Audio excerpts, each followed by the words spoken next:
chemins de mon cœur mènent au Congo, là où hommes et femmes sont si charismatiques et beaux. Toutes mes pensées ont le parfum poétique du Congo, là où nature et culture sont bénies de là-haut. Et eut un jour et une nuit, guéri sur la main, chaque matin envie d'affluer sans égard vers la forêt de la Likwala. Aller jouer au lance-pierre avec l'or du bord de la rivière Sanga. Me gaver du café et du cacao de Wesso, l'authentique, le bio, me rendre le cosso. J'irai dans une cuvette de pétrole pour bénir mes envies de richesse, car dit-on que la pauvreté des uns fait la richesse des autres. Quand j'ai un petit creux, quoi de plus évident que d'aller chercher dans les plateaux la bravoure de ces jeunes commerçants, non loin du palais royal du roi Makoko. L'entete des teke, avec le ngori yaka au petit déjeuner, sont plus délicieux qu'un thé ou un shawarma. Ah, bembika. Mwana moka, salapona lokumu ya moka. J'irai parler aux énergies de la Lekomo, entre les bananiers et les manguiers de mon grand-père. J'irai enraciner mon Elimbe pour retrouver mes repères. Sur les chantiers de Sibiti, par Air Makana ou sur le long du pont en liane, je danserai le Kiburiri de Muyonzi en chantant Badon de Babolako.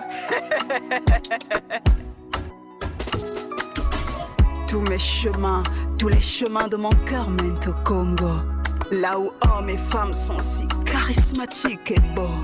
Toutes mes pensées ont le parfum poétique du Congo, là où nature et culture sont bénies du Très-Haut.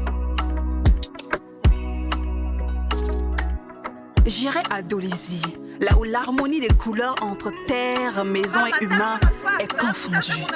J'irai dans ce Nyari parler la langue des dieux, le Nzami, sur le Mangandès de Kimongo. En passant, interroger l'arbre de Baza, questionner le mystère de Kimpa Vita. Maman, et si la chair de poule de désirer plus m'envoûte, j'irai m'instruire dans la case du sage du poule, là où impossible n'existe pas dans le dictionnaire Larry. La langue de la résilience d'un peuple qui incarne bien le Congolais debout, fièrement partout. Temple de la sable, Yabushi, Abezeviluata. Sans catiser ni bâcler mon parcours, j'irai courir sur les belles plages du Kwilu, me ressourcer par la force du Mayamba, manger mon boita sans craindre les gaz échappatoires. La Bwanza, Inza Yabadondo, Sundi, Bembe, Nabakamba. Les chats en passent, les chats sont passés de domestiques. Les Mikimu et le Ngurumako ne manquent pas chaque dimanche au coin de la rue. Philosopher sur la complexité de ces femmes aux fonds et aux formes emblématiques. Quand ces reins virgule, ces hommes ont le cœur sur la main et deviennent fragiles. Remontant par le majestueux fleuve Congo. Je quitterai les baleines de Pointe-Noire pour admirer les Mami-Wata sous le pont du 15 août de Mavula. Mais pour parler avec les autres chemins de mon cœur, sur Brazzaville et Pointe-Noire, il faudra qu'il y ait un autre jour et une autre nuit sous le baobab du chef du village autour du feu Mbongi. Je vous slamerai au prochain acte, si Nzambi Mpungutulendo le veut. En attendant, tous les chemins de mon cœur mènent au Congo, là où hommes et femmes sont si charismatiques et beaux. Toutes mes pensées ont le parfum poétique du Congo, terre de la littérature, terre de culture, terre d'une jeunesse plus que vivante. Congo, Congo, Congo.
Tous debout pour l'Afrique.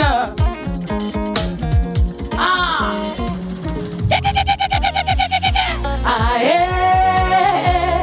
Afrique dans mon Afrique. Africa. Afrique dans mon Afrique. Africa. Afrique. Terre d'hospitalité. Afrique. Terre sacrée. Afrique. Berceau de l'humanité. Afrique. Terre de mes ancêtres. Afrique à mon Afrique.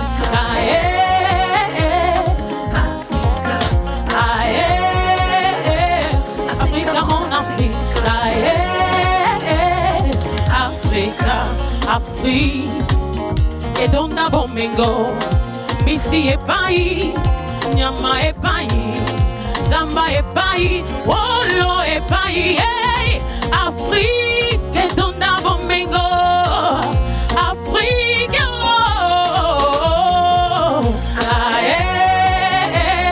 Afrique à mon Afrique. Africa, Afrique à mon Afrique. Africa. C'est ça l'Afrique. Ça groove, ça vibre, ça danse.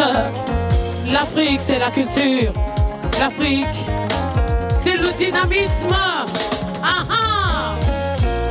Afrique, Atanakina Kozonga. Afrique, c'est mon toit. Congo, ici Kabakunda Motolina Kae. Atanakina Kozonga. Afrique, mon Afrique.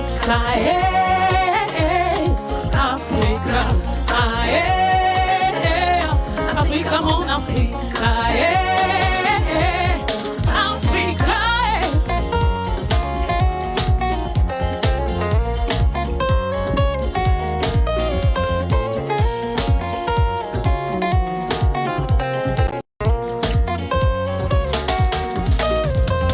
Afrique, mon Afrique. Africa, Afrique, mon Afrique. Africa, Afrique, mon Afrique. Africa, Afrique, mon Afrique. Africa, Africa, Africa. Aligné, oh, oh, oh. Attendez-les, Afrique, oh, oh, oh, attendez-les, Afrique, oh, oh, oh,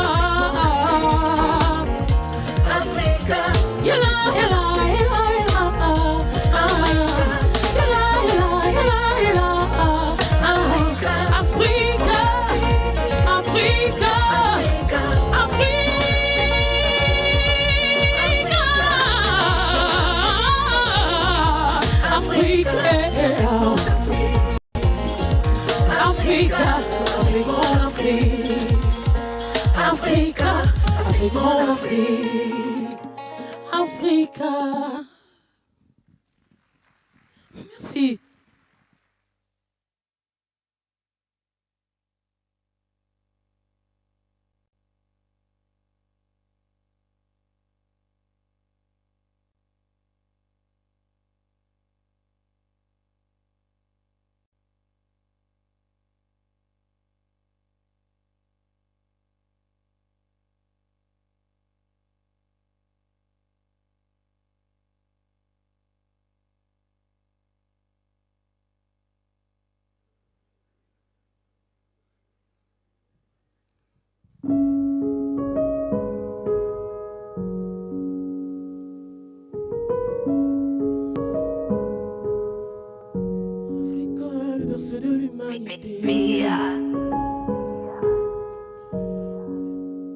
Oh yeah, oh yeah, oh, oh, oh. L'Afrique a toujours bien su gérer quand la famille Junet a signé. Pour ne pas dire qu'elle a tout donné, mais pour sa famille, elle a rempli le panier. Ses larmes ont coulé sur mes épaules. Perso, moi j'étais terrorisé. Jamais tu ne veux demander pardon. Quand tu comprendras, il te faudra plus qu'un mot. Dans chacun de tes coups, elle s'est noyée pour protéger ce qu'elle a de plus soigneux. Ses enfants sont la cause de sa rogne. Oh, Africa, mais qu'est-ce qui s'est passé? Oh, wow, Africa, le berceau de l'humanité. Wow, Africa, le berceau de l'humanité. Yeah, Africa, le berceau de l'humanité. Oh, yeah. Ah, yeah. Oh, yeah, yeah. Wow, wow. Oh, yeah. Africa, le berceau de l'humanité. Yeah, oh. Africa, le berceau de l'humanité. Oh yeah. Africa, le berceau de l'humanité. Yeah. Oh, oh. Encore une fois l'histoire se répète. Berceau dans mon cœur t'a pris perpète. Pour pas paraître discret, je l'ai chanté en replay, j'espère.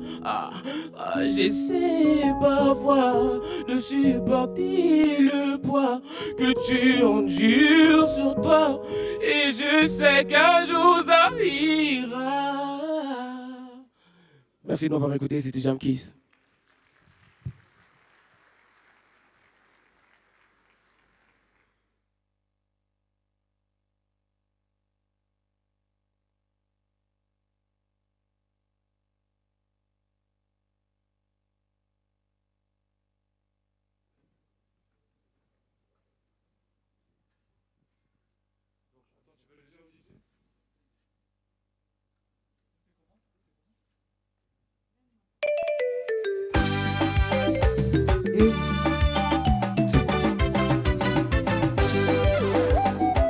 Bonjour, bonjour.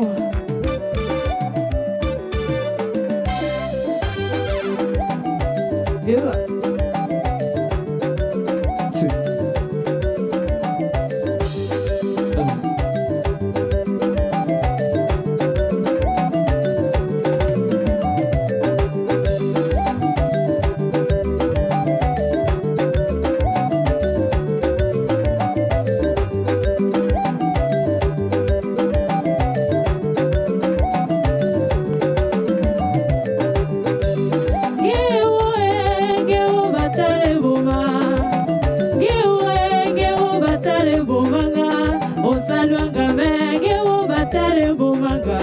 Atrofanga menge o batare bomanga.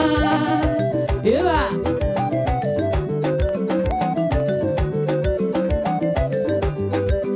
Jalousie, jalousie tagamboga. Jalousie, jalousie tagoboloe.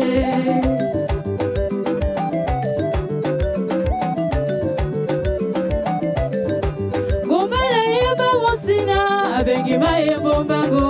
Okila banzame molola mola lilo kindae.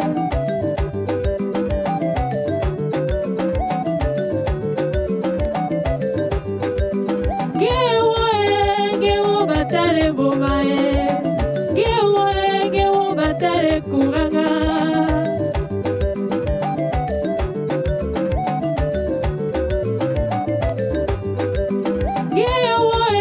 Gewo batare bomae. Gewo batare bomanga. Yeah.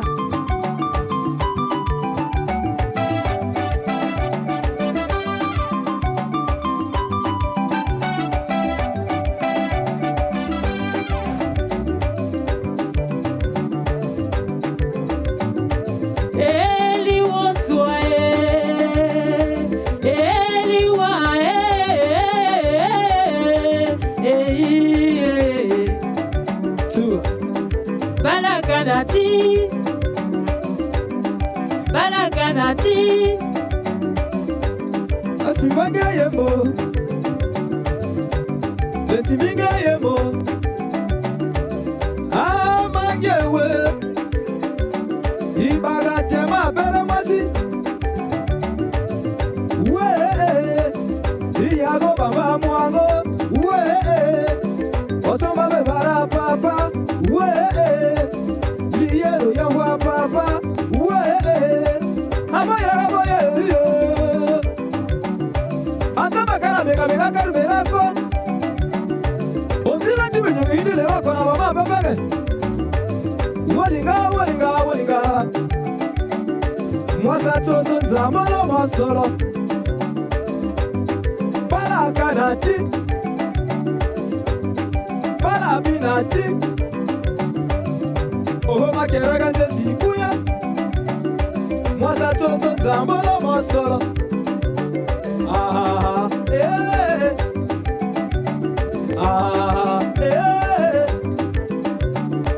Iyale toma beyo Otoma me barale toma beyo Okota kogole toma beyo Sasunge sole toma beyo No kani Otana mapaga tagi paga Mwana sata pasagi paga Kase mosa talo penda Iyago mama mwango Liyero yangwa mama Larane magwa mama Liyero yangwa mama Larane magwa mama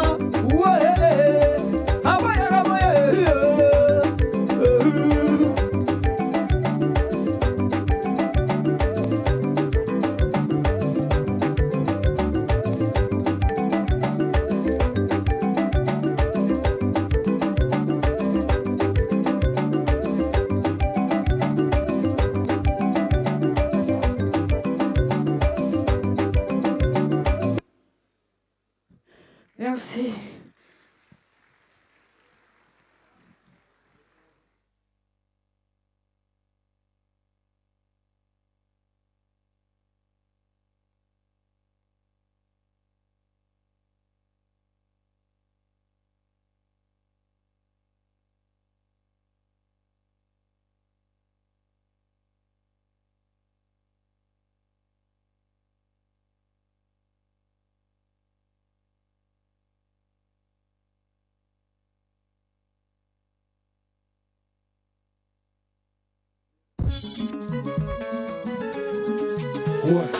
Je me présente à Faratena Fukushima Coco ni Coco Chatikali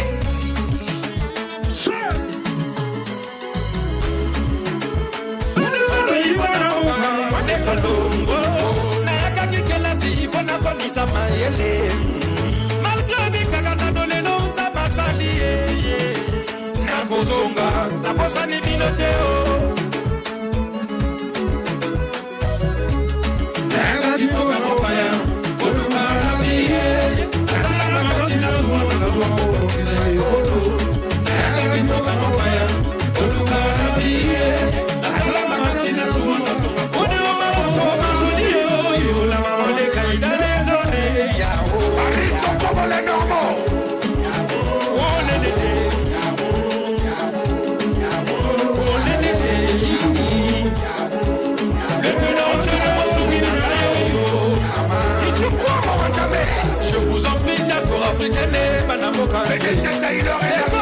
toutes nos familles entre nos mains. Tous les nanas les coller.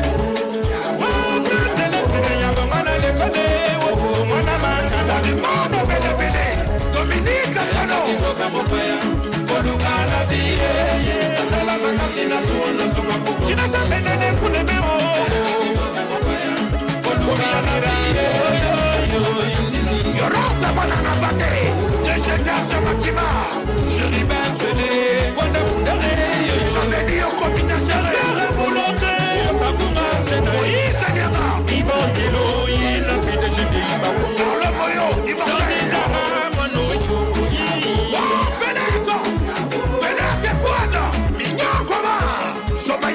Tiotialoneki, Vivian Mapoulou Escoba, Amen Maloi, Tetele Maloi, Yannick Noah, Yayasano, Peter Fou, Tite Junior, Setia, Monica Moukouye, Wani Zima Boulouzi, Safina Tapanea, Lou Magamere, Aïe, Aïe, Tega, Mama Namita, Bandaga, Wassenda Soka Eco Group, Signora Toua Morocco, Congo Télécom, Renault Okwai, Honorable Romeo,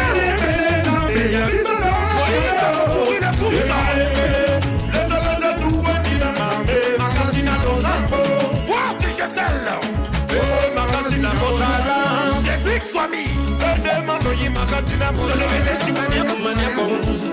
Olivier Okuna, Sarabana Kumane Kumane, César Kuka, Titi Ouattara, Awa Ouattara, Jacques Sanogo, Lira Isata, Mirasa Sete, Vanessa. Tout ma comme mon ami, Thierry Desporto, le président Chandali Mabasa, Moto. Oh, Aruna Kamera, Afini comme mon roi, Gérard Oba, Okonjo Kani, Evil Mangé, Bibi de la Renta.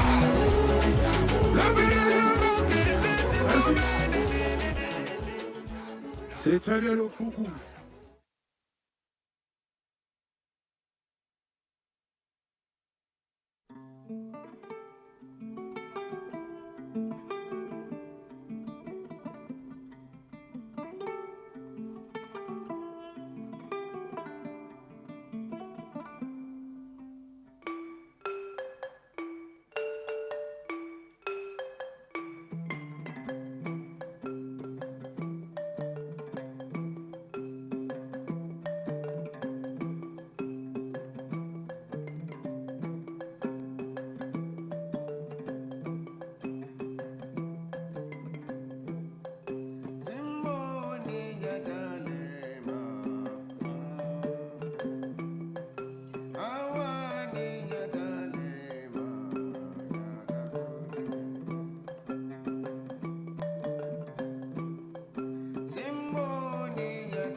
Il faut ouvrir le micro, il va parler.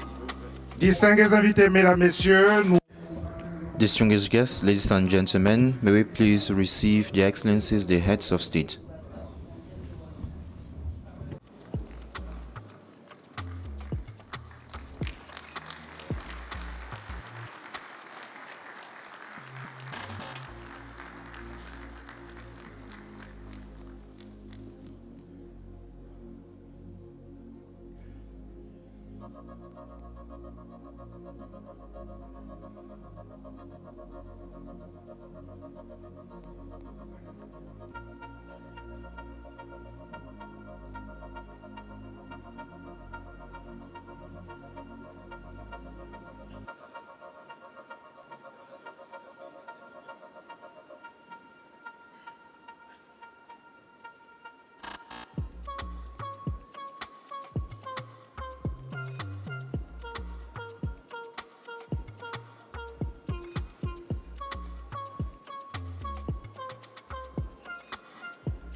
Excellences, Your Excellencies, heads of state, representatives of heads of state, Mr. Prime Minister, head of government, Mr. Vice Prime Minister,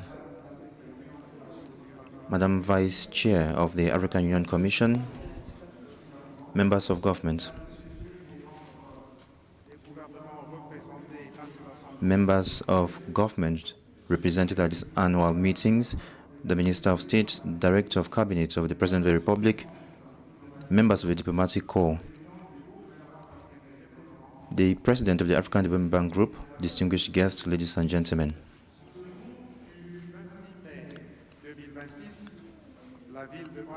Today, 25th of May 2026, Brazzaville and Kintele in particular is honored to host the annual meetings of the African Development Bank. It is a major event for our continent.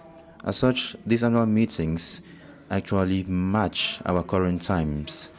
It is a forum for deliberation and decision-making whose resolutions would be very important for the future of our countries. It's a space to mobilize finance for Africa. It is a privileged platform for economic discussions among states of our continent on the basis of solidarity. These annual meetings stand as an instrument of high-level diplomacy to serve the collective interest of Africa. It is also a meeting spot to strengthen African integrity as well as our common destiny. It is a platform for reflection on our future and the destiny of our African continent. It is for this reason that it stands important that amongst us, and for this solemn occasion, we have top dignitaries. As such, we would like to pay our utmost respect. As such, we would like to recognize amongst us the presence of Mr. Faustin Archange Touadéra, President of the Republic of the Central African Republic.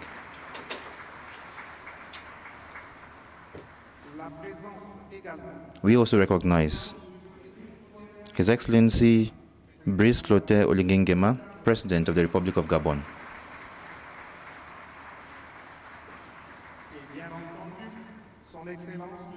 And we also recognize His Excellency Denis Sassou Nguesso, President of the Republic of Congo, host country of the annual meetings.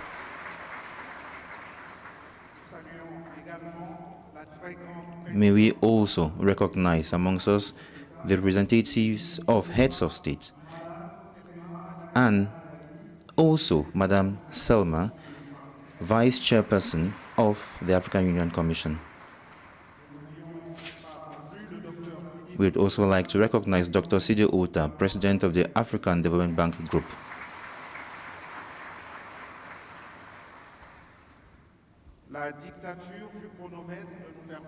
Given that we need to stick to time, we can't list out all dignitaries here present. Would simply like to call on this stage Professor Vincent Mehiele, Secretary General of the AFDB, to present the run of our show. He was supposed to be present, but will be presented by Mrs. Chioma Okonogu, Director of Board Affairs, and will be presenting the Secretary General of the African Development Bank. May we please invite on stage Mrs. Chioma to present our run of show and to moderate this event. Thank you.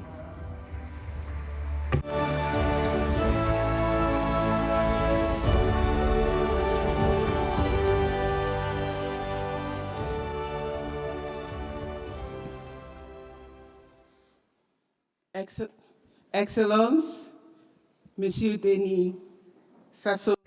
Your Excellency, Denis Sassou Nguesso, President of the Republic of Congo. Your Excellency, Mr. Faustin Archange Touadéra, President of the Central African Republic. Your Excellency, Mr. Brice Clotaire Oligui Nguema, President of the Republic of Gabon. Your Excellency, Mr. Prosper Bazombanza, Vice President of the Republic of Burundi. Mr. Ndaba Nkosinati Hao Late, Vice President of the Republic of Botswana. His Excellency, Mr. Justin Nsengiyuva, Prime Minister of the Republic of Rwanda. His Excellency, Mr. Mwigulu Lameck Nchemba, Prime Minister of the United Republic of Tanzania. Excellence, Monsieur. Your Excellency, Mr. Mamadou Issoufou, former President of the Republic of Niger. Your Excellency, Madame Selma Malika Dadi, Vice Chairperson of the African Union Commission. Mr. Ludovic Ngatse, Minister of the Economy, Planning, Statistics and Forecasting of the Republic of Congo, and Chairperson of the Board of Governors of the African Development Bank Group.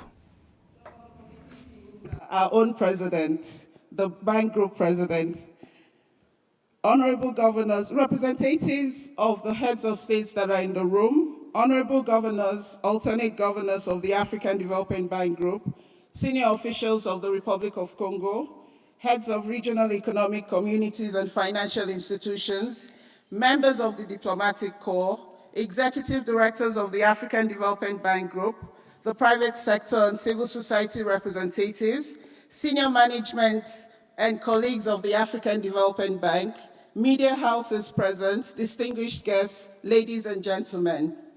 It is a great honor and privilege to be directing this opening ceremony on behalf of Professor Vincent Mehiele, Secretary General of the African Development Bank Group.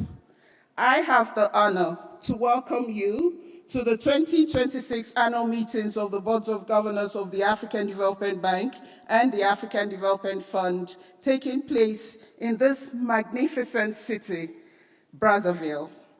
A city rich in culture and known for its vibrant music scene and virtual arts, not to mention the incredible La Corniche looking across the Congo River to Kinshasa. Your Excellencies, these annual meetings are particularly significant as they are the first for our President, Dr. Sidi Uta, as the new President of the African Development Bank Group. It is therefore gratifying to see most of you here in Brazzaville, and of course, for those that could not participate in person, your presence is felt one way or the other. Your participation is indeed a testament of your unwavering support to the bank and mainly to Africa's development. We thank you very much for your support. Like other years, this year's annual meetings provide a platform for various engagements catering for all participants. The theme for this year's annual meetings is Mobilizing Africa's Development Financing at Scale in a Fragmented World. You therefore would have already seen the general program lined up with several public knowledge and side events on the theme and hospitality events offered to help us wind down after the various hectic discussions. We do trust that by the end of the annual meetings, we'll all be satisfied with the outcome of our various engagements. Your Excellencies, Honorable Governors, ladies and gentlemen, permit me to express our sincere appreciation to Mr. Ludovic Ngate, the Minister of Economy, Planning, Statistics, and Forecasting, the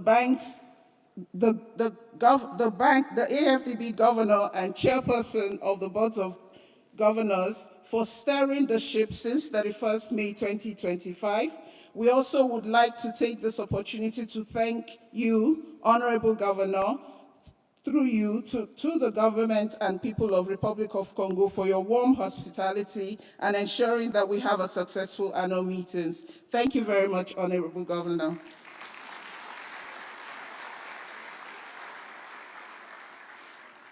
Your Excellencies, Honorable Governors, ladies and gentlemen, without much ado, allow me to present the program of the opening ceremony, which stands as follows. We will begin with a cultural and artistic performance. Then we'll move to a welcome remark by Mr. Ludovic Ngate, the Minister of Economy, Planning, Statistics, and Forecasting, the Governor of the Bank Group for Republic of Congo and Chairperson of the Boards of Governors of the Bank Group, followed by the African Development Bank opening video, and this will be followed by an introductory statement by Dr. Sidi Uta, President of the African Development Bank. Then this will be followed by a remark from His Excellency, Mr. Mahmoud Ali Yusuf, Chairperson of the African Union Commission, to be delivered on his behalf by Her Excellency, Ambassador Selma Malika Haddadi, Deputy Chairperson of the African Union. Following her speech, we would have a video from the host country played. And then following that video, that video will be followed by a presentation of decorations and opening address by His Excellency Denis Sassou Nguesso, the President of the Republic of Congo. Excellencies, Honorable Governors, distinguished ladies and gentlemen, the opening address will bring us to the end of the opening ceremony, and then we'll transition into the presidential dialogue. At this juncture, may we welcome to the stage the cultural performance. We'll now welcome the cultural performance, the cultural artistic performance. Enjoy the show. Thank you very much.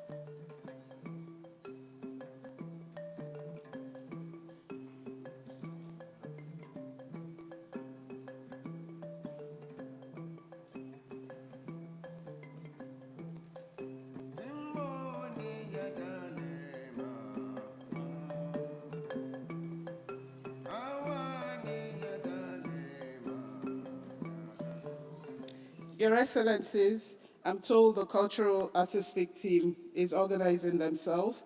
So with that, we'll invite Honorable Ludovic Gate to give his opening remarks.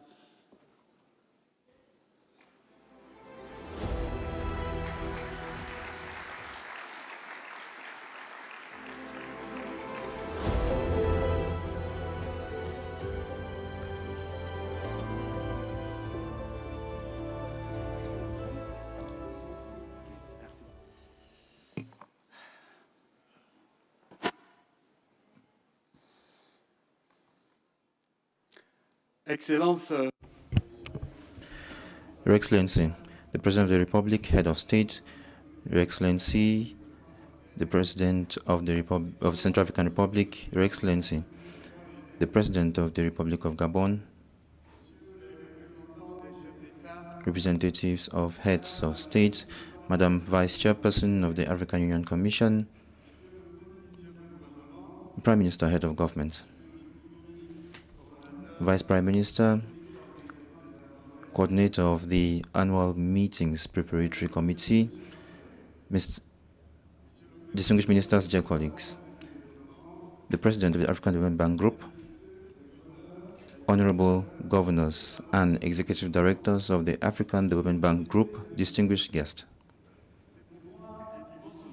I am deeply honored to take the floor in my capacity as Governor of the Republic of Congo and Chairperson of the Board of Governors of the African Development Bank at the start of the annual meetings today, 26th of May 2026.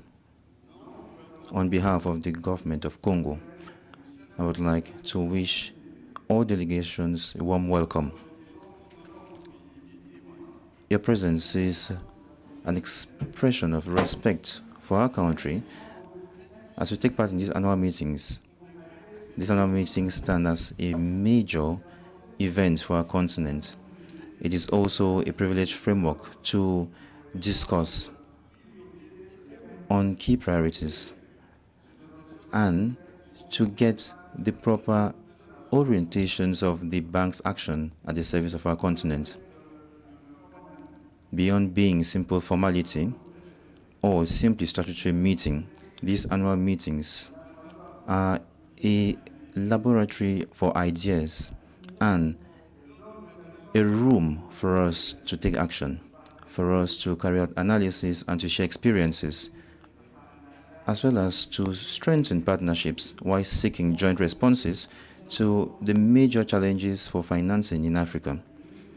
The holding of these annual meetings in Brazzaville, 42 years after the last annual meetings in Brazzaville in 1984, stand important for our country. It is a reflection of renewed trust in the Republic of Congo by the African Development Bank Group through its member countries and all its partners working on the continent. The Republic of Congo, through the voice of the President of the Republic, His Excellency Denis Sassou Nguesso, would like to tell Africa thank you. As such, during the celebration of Africa Day in Brazzaville yesterday, Monday, 25th of May 2026, the President of the Republic decided to delete the visa requirement for all Africans from the 1st of January 2027.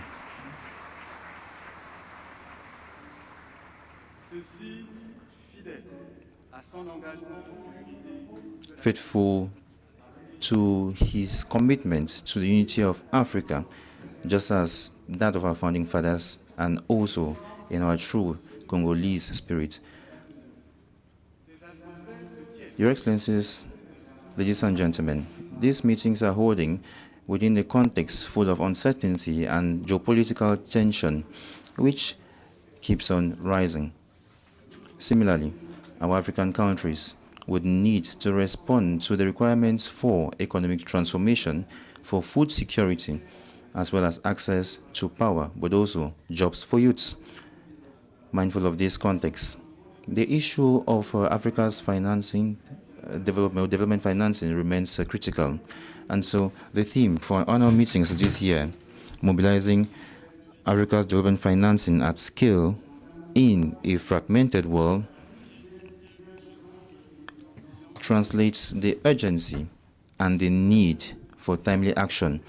It compels us to strengthen our actions through concrete responses which are adapted to our continent's needs. Africa does not lack the potential nor the ambition. It is equipped with dynamic youth, huge resources, as well as open markets. As such, the key challenge is to transform these assets into sustainable growth, but also improving the living conditions of our people. In this spirit, these sessions holding in Brazzaville should be one where we move from the logic of expressing needs to one for concrete solutions to ensure proper financing, which are well mobilized, but also partnerships tailored to results. Beyond the general theme and the items on our agenda for these annual meetings, we do note the importance of expectations which should come out of these meetings in Brazzaville, our discussions.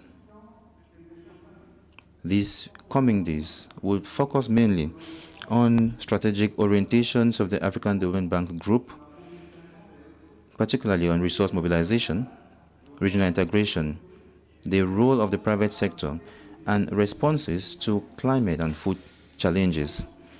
Your Excellencies, Heads of State, ladies and gentlemen, in this respect, the African Development Bank Group plays a pivotal role through its intervention in infrastructure, in energy, agriculture, regional integration, developing the private sector, and supporting reforms. As such, the bank remains a strategic partner to accompany or support the continent's economic transformation. As such, I would like to recognize the President of the African Development Bank Group, Dr. Sijo Uta.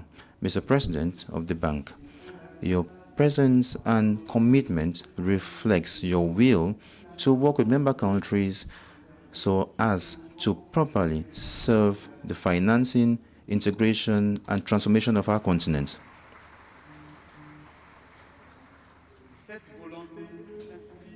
This will is clearly reflected in your 4 cardinal points to operationalize the bank's 10-year strategy, and which seeks to strengthen Africa's access to capital, to develop a new African financial architecture for development, to transform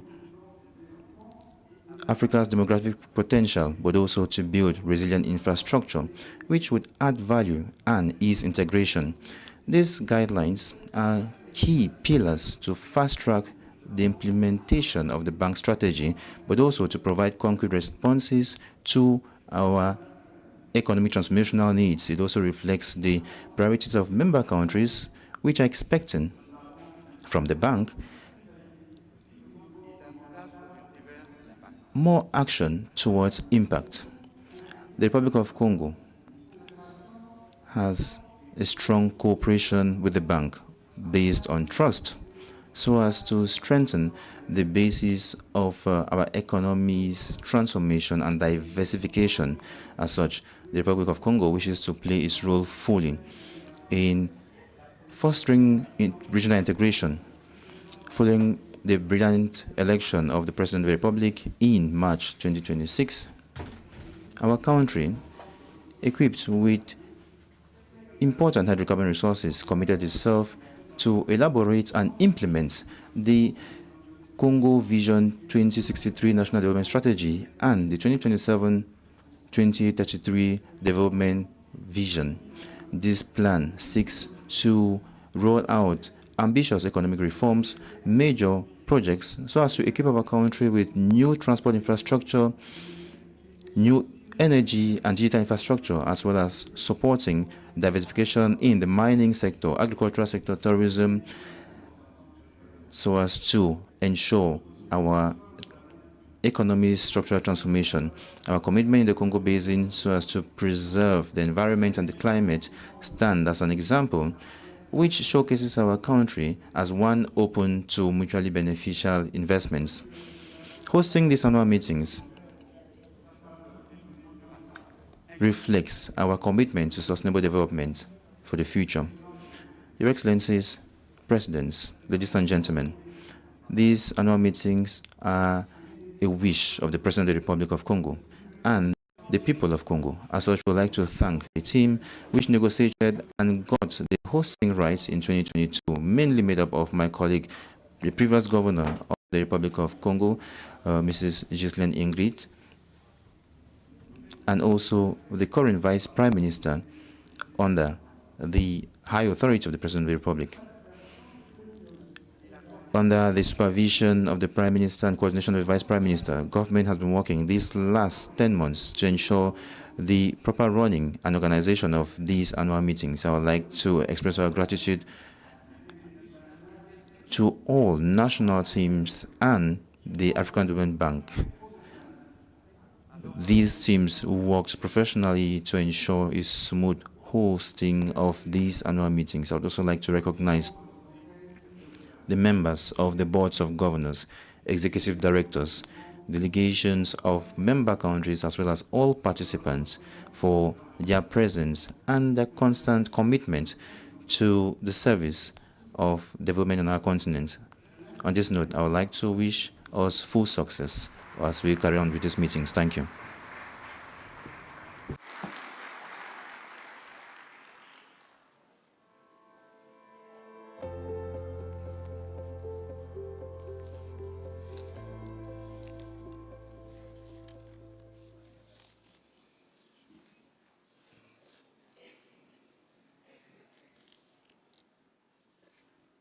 Thank you very much, Honorable Chairperson of the Board of Governors of the African Development Bank. Now we'll move to the African Development Bank Group Annual 2026 Annual Meetings opening video. Please enjoy it. Thank you.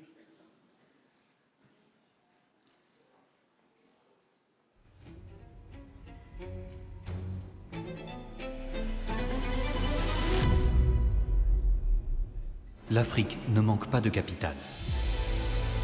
Il est là, dans les banques, dans les fonds de pension, dans les fonds souverains, dans les transferts de sa diaspora, dans l'épargne nationale. Plus de 4 000 milliards de dollars de capital domestique sont déjà sur le continent. Mais une grande partie reste sous-mobilisée, sous-investie ou placée à faible rendement. Pendant ce temps, l'Afrique doit trouver environ 400 milliards de dollars par an pour accélérer son développement économique.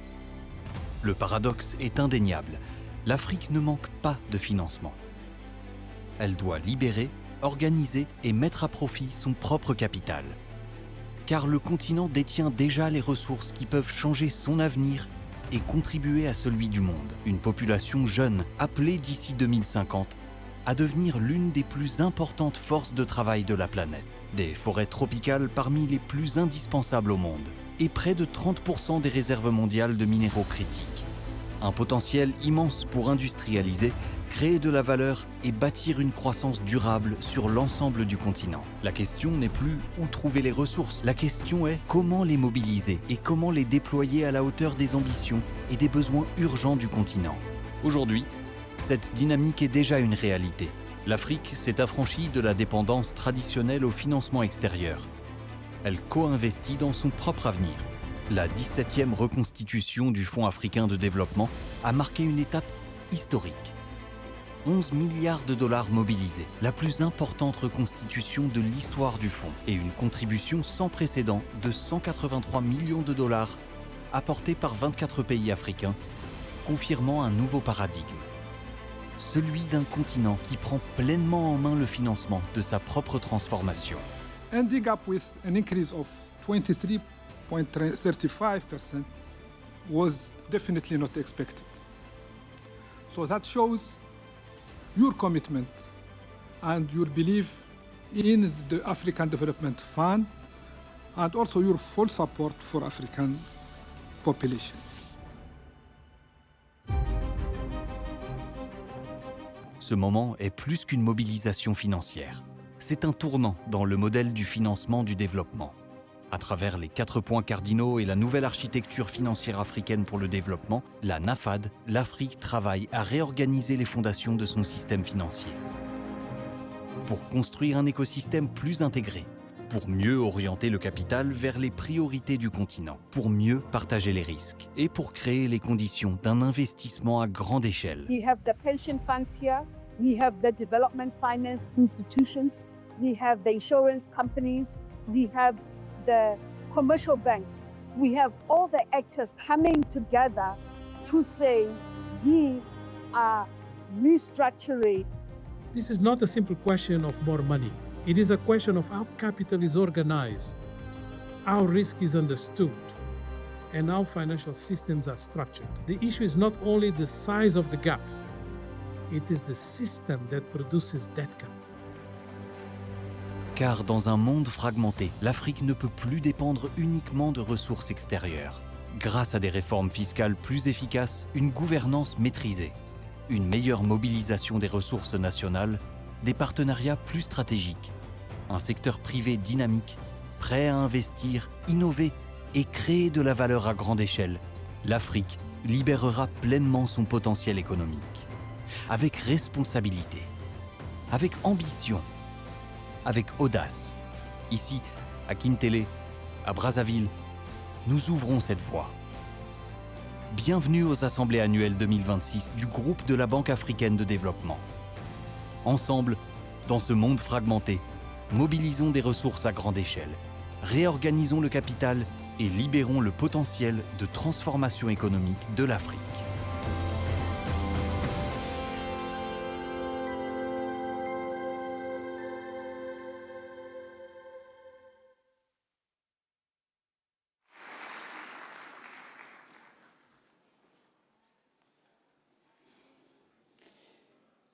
Your Excellencies, distinguished ladies and gentlemen, please join me in welcoming our brand new president and the chairperson of the Boards of Governors of the African Development Bank Group, Dr. Sidi Ould Tah, to deliver his statement.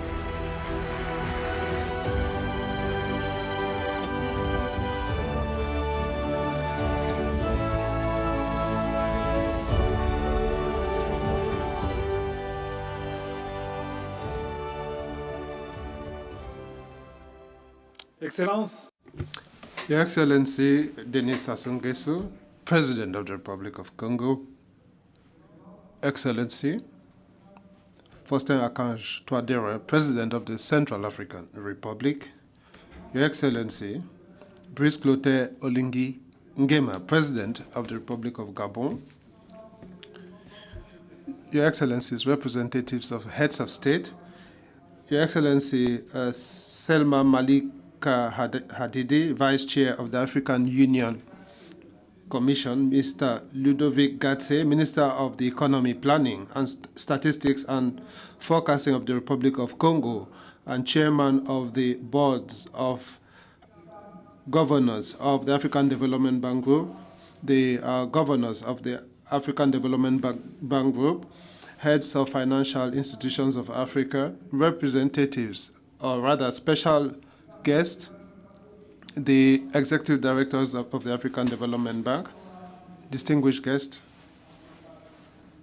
all protocol duly observed. Mr. President Denis Sassou Nguesso, allow me to extend my most sincere gratitude and deepest appreciation for the exceptional hosting of these 2026 annual meetings and the thorough planning and organization that has gone into it. It is not the first time that you are so generously and graciously hosting flagship events of the bank. Back in 1984, right here in Brazzaville, you steered with tact and diplomacy the process that led to the election of our now late President Babaka Ndaye. Allow me, Mr. President, to commend and congratulate you on your overwhelming re-election. Let me avail myself of this opportunity to extend my best wishes for the success of your term at the helm of the Republic of the Congo.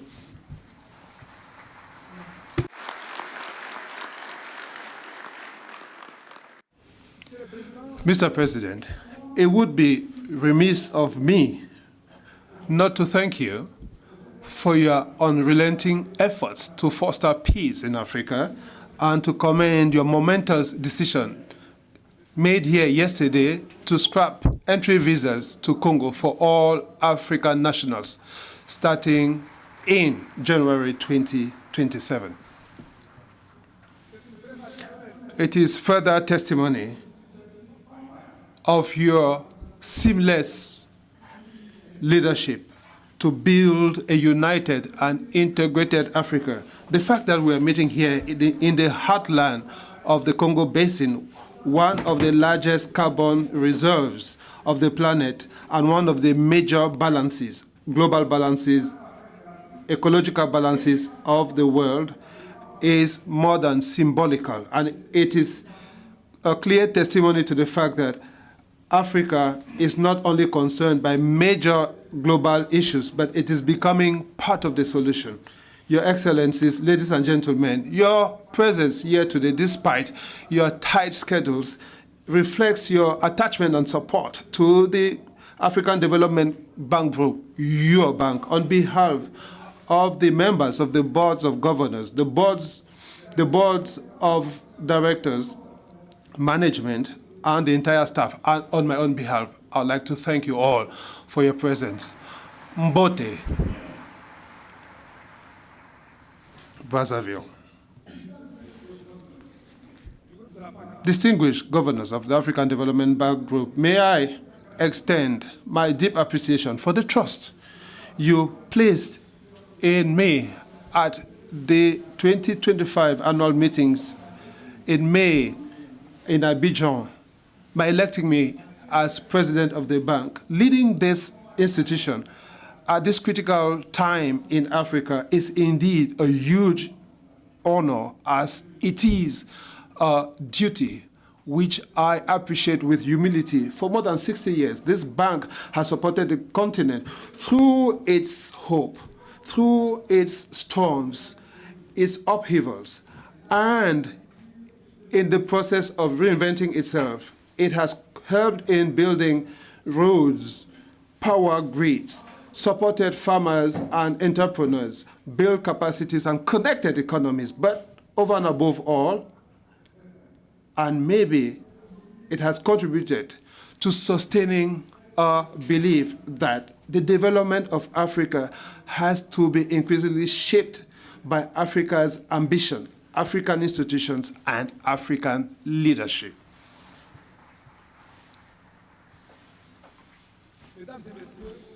Ladies and gentlemen, in my first months as president of the bank, I resisted the urge to come up with ready-made solutions. I decided to listen. I heard our shareholders, heads of state, members of government, members of the boards of governors, board of directors, the teams of the bank, private investors, pension funds, and entrepreneurs, young Africans who are building businesses in conditions which would otherwise discourage several others. And of course, I heard our partners, the partners of the Bank Group and the partners of Africa across the world who continue to believe in the future of Africa. And through these conversations, and despite differing perspectives and priorities, there was a message that was consistent. Africa's ambitions have gone beyond the financial architecture that is there to support Africa. Not because Africa lacks ideas or vision, not because it lacks resilience, but because the moment commands that we have institutions that can move faster, mobilize further capital, build stronger partnerships, and to support the private sector and rethink development financing. Ladies and gentlemen, this is the challenge we have to navigate, but it is also an opportunity. Africa is today defined by three major paradoxes. The first is its weight without a matching economic power. Africa represents about 18% of the global population and is home to more than 30% of the global mineral resources and more than 60% of untapped arable land of the globe. Yet Africa accounts for only 3% of global trade and between 3 to 4% of the global GDP. The second paradox is the paradox of financing. The continent is grappling with annual financing needs estimated at about $400 billion for its structural transformation. Yet Africa has more than $4 trillion of domestic savings and assets in banks, pension funds, insurance companies, sovereign funds, and other financial institutions. And the third paradox is the paradox of opportunities. Africa needs every year between $130 to $170 billion to respond to its infrastructure needs, with a financing gap estimated at between $68 to $108 billion yearly. The continent affords one of the best investment opportunities in the world in energy, logistics, digital infrastructure, food systems, and critical minerals. Yet, Africa receives barely 1% of foreign direct investment flows and remains one of the least financed regions of the global economy. So the issue is no longer to know whether Africa has potential.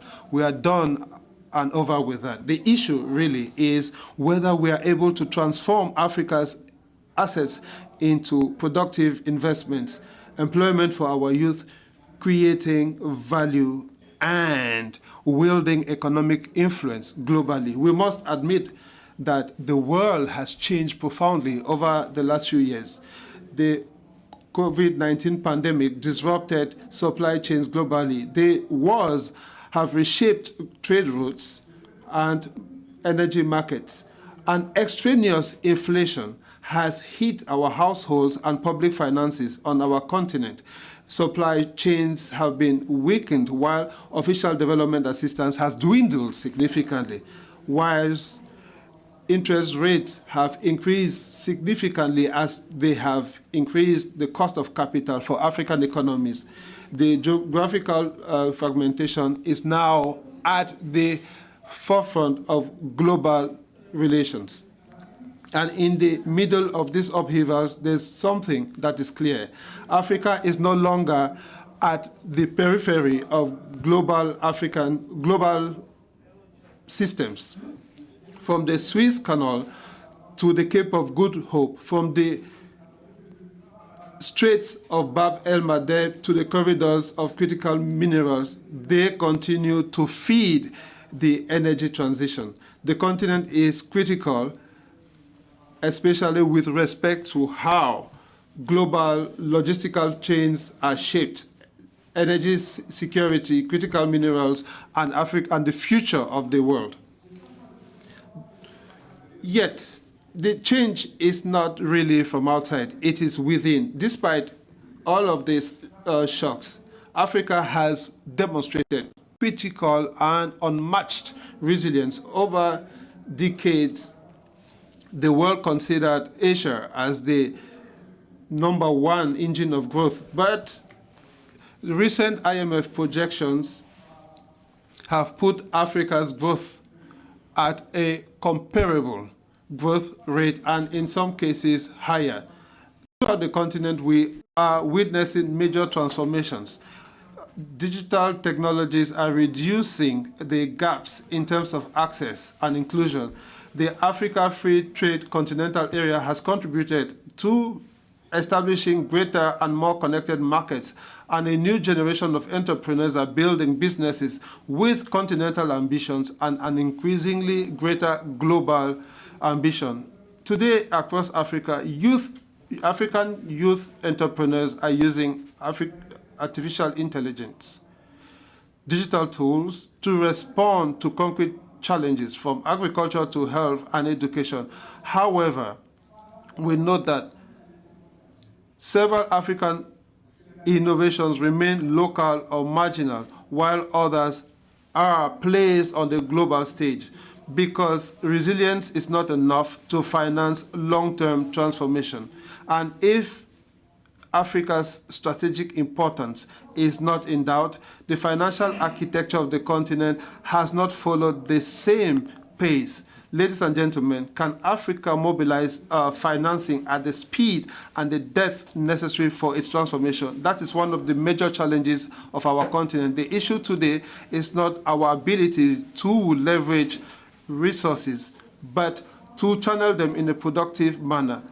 More often than not, African savings have not adequately financed Africa's development. This can be partly explained by fragmentation. And in today's world, fragmentation has a cost. I would like to recall that foreign investors do not invest in projects. They invest in instruments, and that is why Africa has to enhance its own financial architecture to be able to leverage domestic savings, to reduce risk perceptions, to deepen capital markets, and to attract long-term investments from the globally available capital. And this is the entire basis of the new African financial architecture for development, NAFAD, that was born in Abidjan.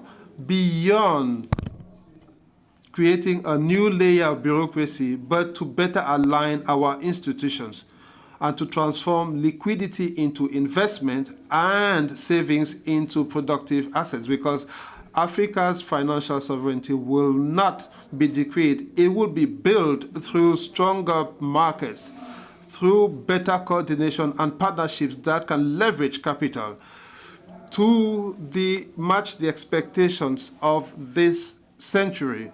And that is where the African Development Bank plays a pivotal role. Ladies and gentlemen,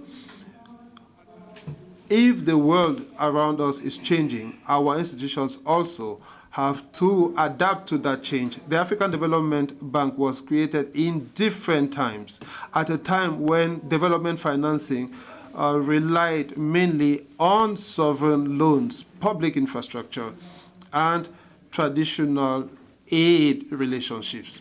That world no longer exists. Today, development is increasingly shaped by private capital, technology, regional integration,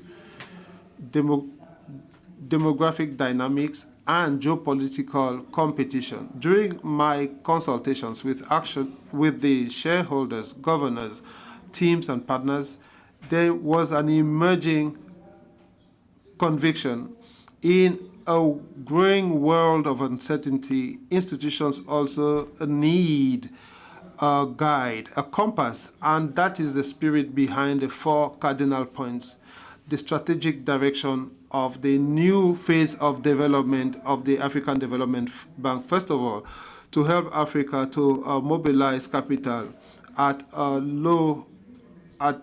lower cost, to further connect African financial systems, but also to transform Africa's demographic dividend as an opportunity, economic opportunity for that matter, for men and women, and lastly, to build infrastructure, industrial capacities, and value chains that can further help Africa tap its resources. These priorities are not abstract. They would directly respond to the realities that we observe in Africa. Africa cannot industrialize without paying excessive risk premiums.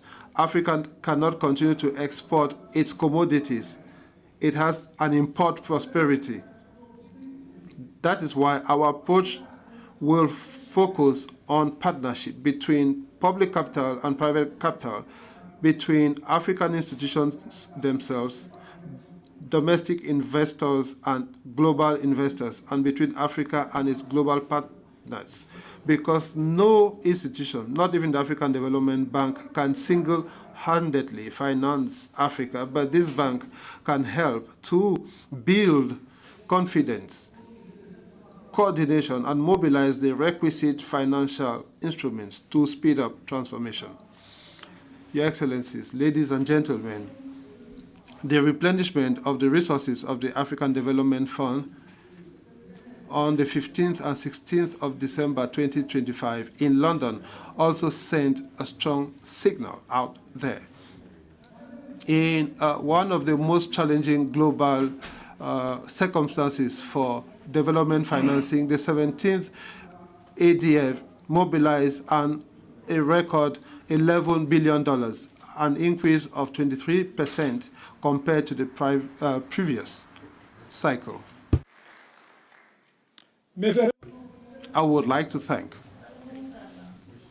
the partners who contributed significantly to the 17th replenishment of the African Development Fund despite the tight budget constraints. I would also like to thank all those who contributed to the African Development Fund since its establishment and will continue to play a critical role in its governance. I would like to particularly thank the leadership of the United Kingdom. Thank you, Baroness Chapman. Et pour la première fois dans l'histoire du Fonds, 24 pays africains ont contribué à hauteur d'environ 183 000. For the first time in the history of the fund, 24 African countries contributed up to $183 million to this replenishment process, of which 20 countries were contributing for the very first time. This is more than a replenishment outcome. This reflects a deeper shift. Africa is becoming increasingly not only a beneficiary of development finance, but also a co-investor in its own future. Ultimately, what matters is not only our capacity to identify the right challenges, but rather our capacity to build instruments capable of bringing about outcomes. And this is why the African Development Bank must increasingly position itself not only as a financing institution, but rather as a catalytic institution capable of de-risking, of mobilizing more capital, of connecting African and international investors, as well as transforming opportunities into bankable investment operations. Public budgets are not sufficient, in fact, to finance the needs of Africa. We have huge needs in infrastructure, energy, industrial corridors, climate adaptation, urbanization, digital infrastructure, and food systems. And this means that each financing, development finance dollar must leverage more investments and play a catalytic role. This is why guarantees and risk sharing have become so important. Currently, Africa pays more for capital not because risks are heightened in Africa, but because they are insufficiently understood and mitigated. So the results that we need is we have rather viable projects that remain unfinanced or that are too costly for competitive implementation. This is of course familiar to investors who do not invest in intentions but rather in instruments. Africa has no dearth of projects or ideas for bankable projects, but one project out of 10 in Africa reaches a financial close. Our responsibility, therefore, is to transform these project portfolios into bankable and investable assets. And this is an approach that is going from concept to implementation. A recent decision made by the African Development Bank group to increase its equity participation in ATIDI, the African Insurance Trade and Investment Agency, up to 14%, so as it's becoming its main shareholder, reflects the type of architecture that we need to de-risk. And in this regard, I would like to thank Presidents William Ruto and Emmanuel Macron for for their personal commitment in favor of ATD. Reducing the cost of capital in Africa will not be possible through declarations alone, but rather through institutions that are capable to pool risks and mobilize investment at scale. The demographic transition in Africa must also be tackled with a greater economic realism and ambition. For a very long time, our discussions about youth employment were addressed as social matters, but fundamentally, they are the result of structural economic challenges. Africa, during this current period, has 12 to 15 million young people arriving on the labor market on a yearly basis, when job creations are very much lower and mostly in the informal sector. And technologies, as well as industrial transitions, are redefining our production systems globally. The challenge, therefore, is not only to create more jobs, but to create more productive economies. We need to move away from fragmented rationales and to build ecosystems for production, financing, and innovation. Many African SMEs remain stuck in what is known as the missing middle, too small for microfinance, but too risky for commercial banks. Many of these SMEs operate in in environments where energy is limited, where logistical costs are high, where markets lack depth, and where there's a lack of patient financing. So no region in the world currently has as much potential to do this, and this is why the bank must therefore work on the whole ecosystem for growth. Infrastructure, regional integration, digital connectivity, skills, long-term financing, industrial clusters, and value change. But the bank, the African Development Bank, cannot and should not operate alone. This is an effort that should be shouldered by all African financial institutions, commercial banks, pension funds, deposit funds, sovereign funds, central banks, insurance companies, private equities, as well as capital market institutions. Because this transformation requires that financial systems operate as ecosystems rather than as isolated actors. We need to work with the rest of the world based on solid institutions that are effective as well as integrated. If the bank is to play this catalytic role effectively, then it must also continue to evolve. Across shareholders, clients, partners, private investors, and staff alike, there is a strong confidence in the relevance and the credibility of the African Development Bank. But there is also a clear expectation that it must become faster, more agile, more connected, and more responsive to today's challenges. Development finance institutions are operating in a far more demanding environment. This is the spirit behind the institutional reform agenda and the 7 shifts we have identified for implementation. These reforms are not bureaucratic exercises. Their objective is practical: improving delivery, strengthening execution capacity, simplifying processes, and ensuring that the bank is better equipped to support structural economic change. Part of this evolution requires moving beyond traditional project-by-project approaches toward integrated platforms capable of generating catalytic effect across sectors and regions. It also means improving how we work with governments, regional institutions, private investors, and development partners. This also means adapting the bank more closely to the realities of our member countries. For that reason, we intend to establish hubs across the continent. And one of these hubs is the Lusophone Delivery Hub, capable of responding more effectively to the specific operational, legal, and institutional context of Portuguese-speaking African countries. As we say in Portuguese, proximity is also efficiency. Ultimately, we cannot ask Africa to accelerate while remaining slow ourselves. This needs to change. Ladies and gentlemen, in finance, we are trained to think constantly about risk. That is our job. But good finance is not only about identifying risks. It is also about recognizing value before everyone else does. For too long, Africa's risks have often been overestimated, while its resilience, adaptability, and long-term potential have been underestimated.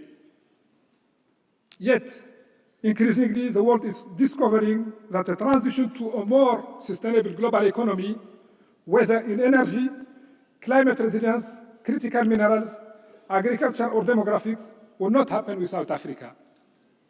And perhaps Africa should also remind the world, with a little humility, that we practiced parts of the circular economy long before it became fashionable.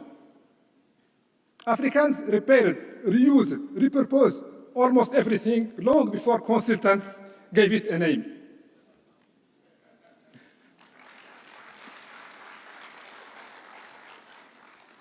And long before ride-sharing applications became billion-dollar companies, African shared taxis had already solved the problem, admittedly with business models that economists still struggle to understand.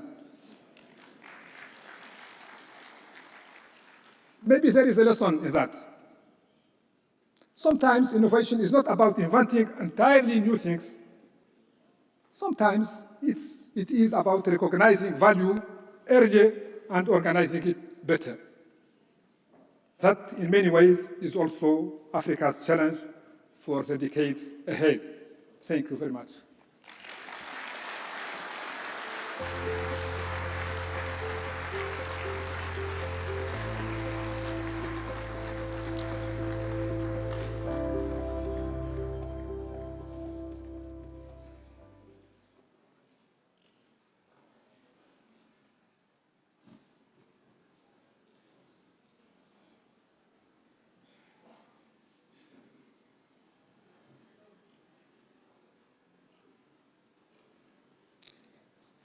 Thank you, Mr. President.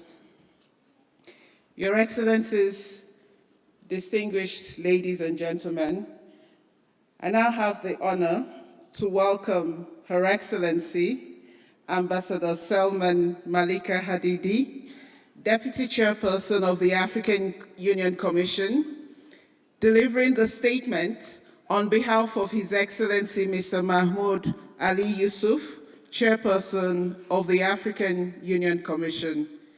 Your Excellency, Ambassador Salma Malika Hadidi, please.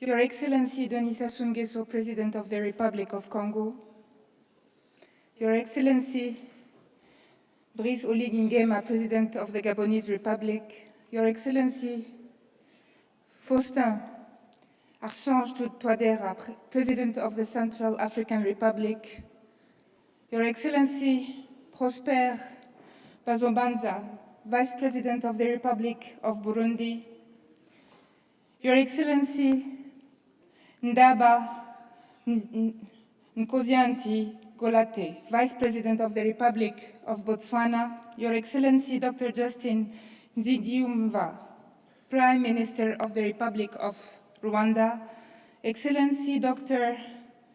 Mwigulu Nchemba, Prime Minister of the United Republic of Tanzania, Your Excellency Mahamadou Issoufou, former President of the Republic of Niger and African Union champion for AFCFTA, Your Excellency Ludovic Ngatse, Minister of Economy, Planning, Statistics, and Forecasting of the Republic of Congo and Chairperson of the Board of Governance of the African Development Bank Group, Your Excellency and dear brother, Dr. Sidi Ould Tah, President of the African Development Bank Group, Your Excellencies Ministers, Honorable Governors and distinguished representatives of African Union member states and partner countries, Excellencies, Presidents and leaders of multilateral financial institutions and development banks, distinguished members of the diplomatic corps here in Brazzaville, distinguished delegates, ladies and gentlemen,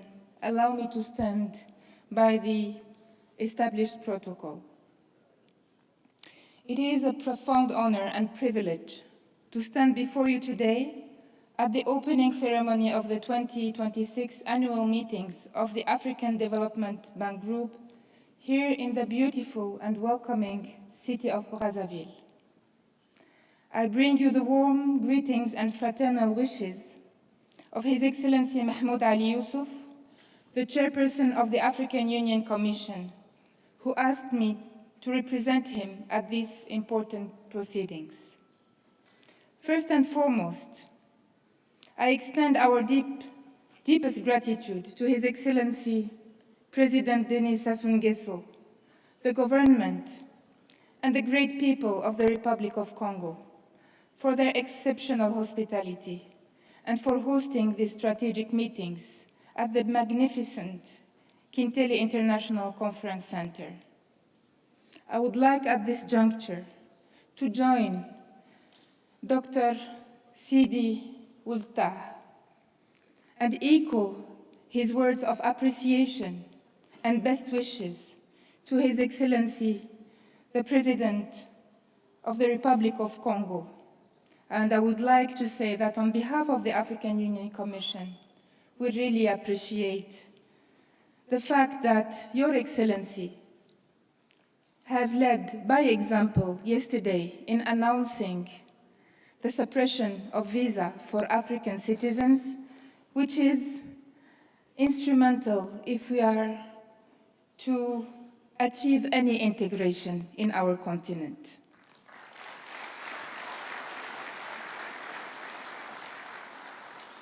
I also wish to express my sincere appreciation to the ministers, central bank governance, and all stakeholders gathered here to participate in these annual meetings. Your presence today is a testimony to the importance our member states place on the financial future of our continent. Excellencies, ladies and gentlemen, we gather at a truly defining moment in global history.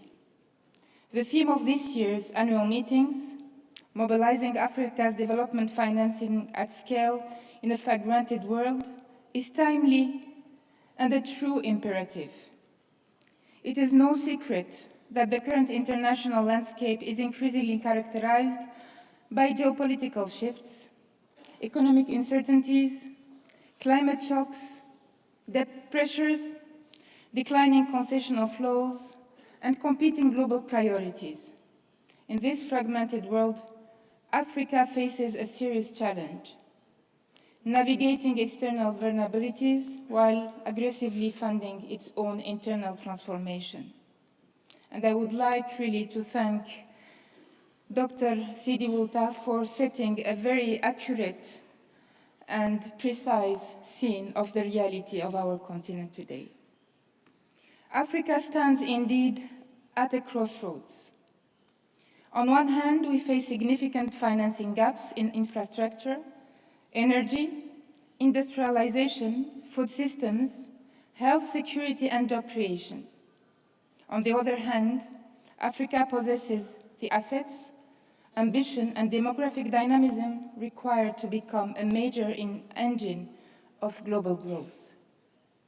The continent is home to the world's youngest population, vast reserves of critical minerals, the largest free trade area under the AFCFTA, and immense renewable energy potential.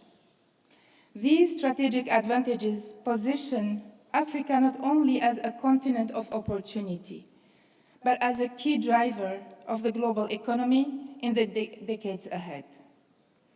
The question before us, therefore, is not whether Africa has potential, The question has long been answered.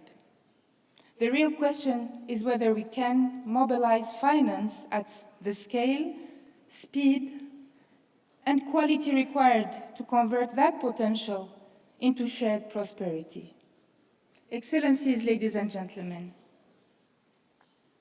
to successfully counter these headwinds, Africa is taking bold actions to reinforce its financial sovereignty. In this regard, I would like to particularly and boldly commend the leadership of Dr. Sidi Ould Tah, shown during the first year of his term, and for spearheading the adoption of an 11-point Abidjan consensus on the new African financial architecture. For us at the African Union, it's very important. This landmark consensus seeks to foster deeper collaboration amongst Africa's financial institutions, address the structural barriers to mobilizing resources on a large scale, bridge Africa's annual development finance gap of 400 billion USD and unlock the continent's vast domestic savings for productive investment. The Abidjan Consensus further reaffirms our commitment to reducing reliance on traditional external funding paradigms, which often comes with restrictive conditionalities.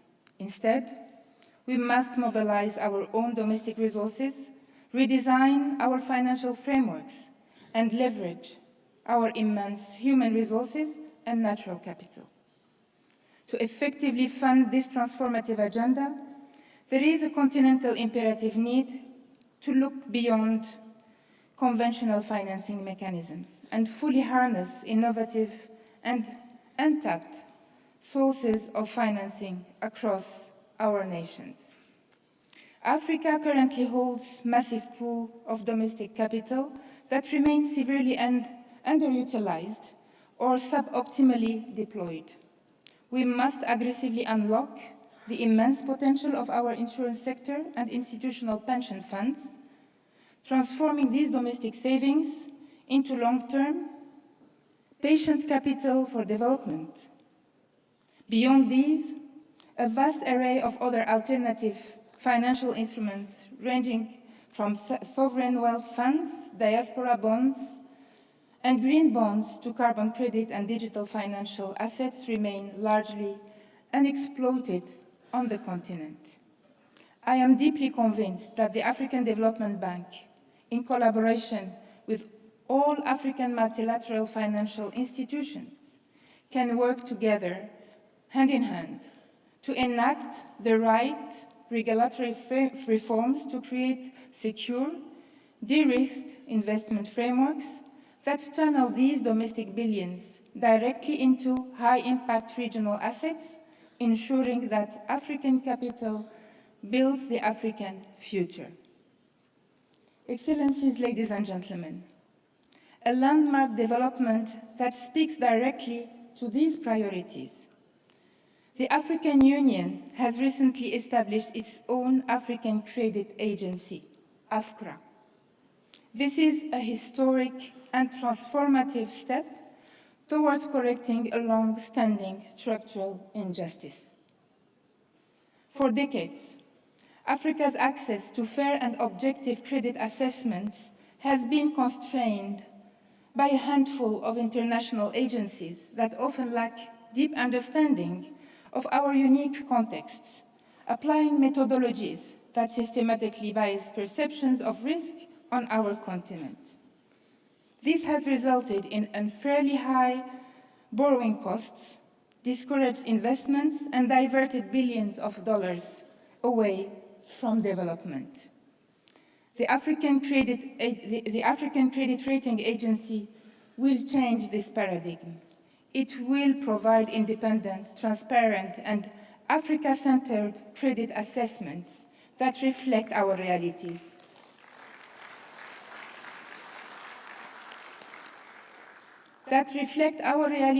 Our reforms, and our potential.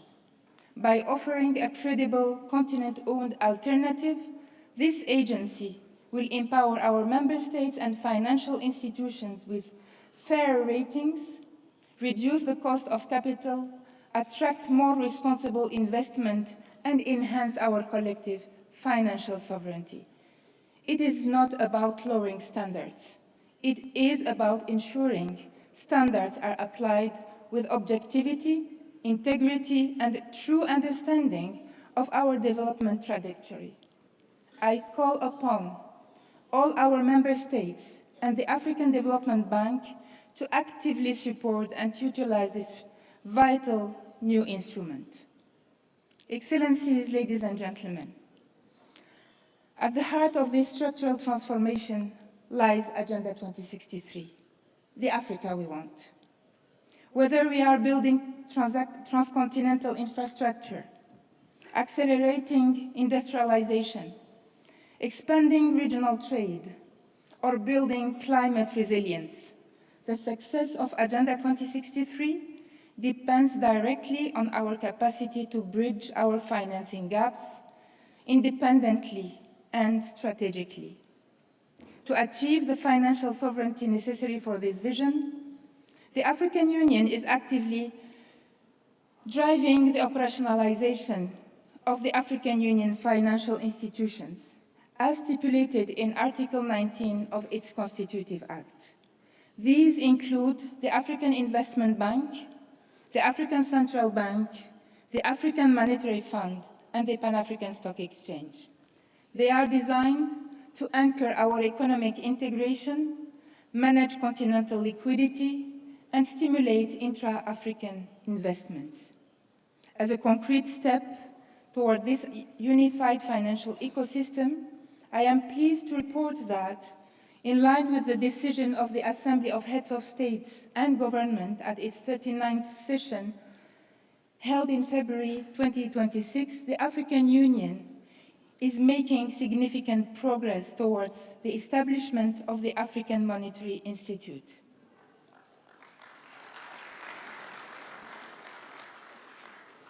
The Institute will serve as a critical precursor to the African Central Bank by undertaking the necessary technical and regulatory groundwork for monetary convergence across the continent. Through the harmonization of monetary policies, it is expected to substantially reduce the cost of cross-border trade and business, minimize currency exchange risks, and further accelerate the implementation of the African Continental Free Trade Area. Similarly, through the Common African Position on Debt, Africa is now speaking with one resolute voice.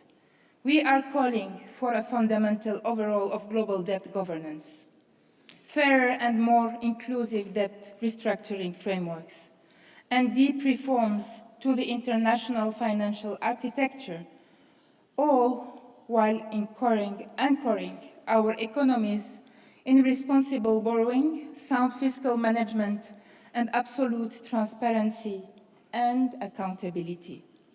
Excellencies, in this regard, allow me to emphasize that the African Development Bank remains one of the most important strategic partners of the African Union.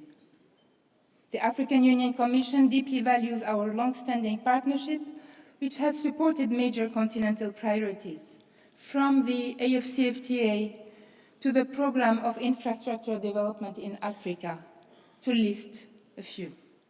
As I conclude, let us use these annual meetings not just for statutory reviews, but as a dynamic platform for bold policy decisions and strategic exchanges translating into actionable projects for our citizens. And as Dr. Sidi Wulta has said, bankable projects. Let us be guided by ambition, urgency, and unity. Let us leave the beautiful city of Brazzaville with a renewed commitment to mobilize Africa's development finance at scale as an imperative. Together, through shared determination, structural innovation, and unwavering political will, let me insist, and unwavering political will, we will build an integrated, prosperous, and financially sovereign Africa that fulfills the true promise of Agenda 2063. I wish you successful and productive deliberations. Thank you for your kind attention.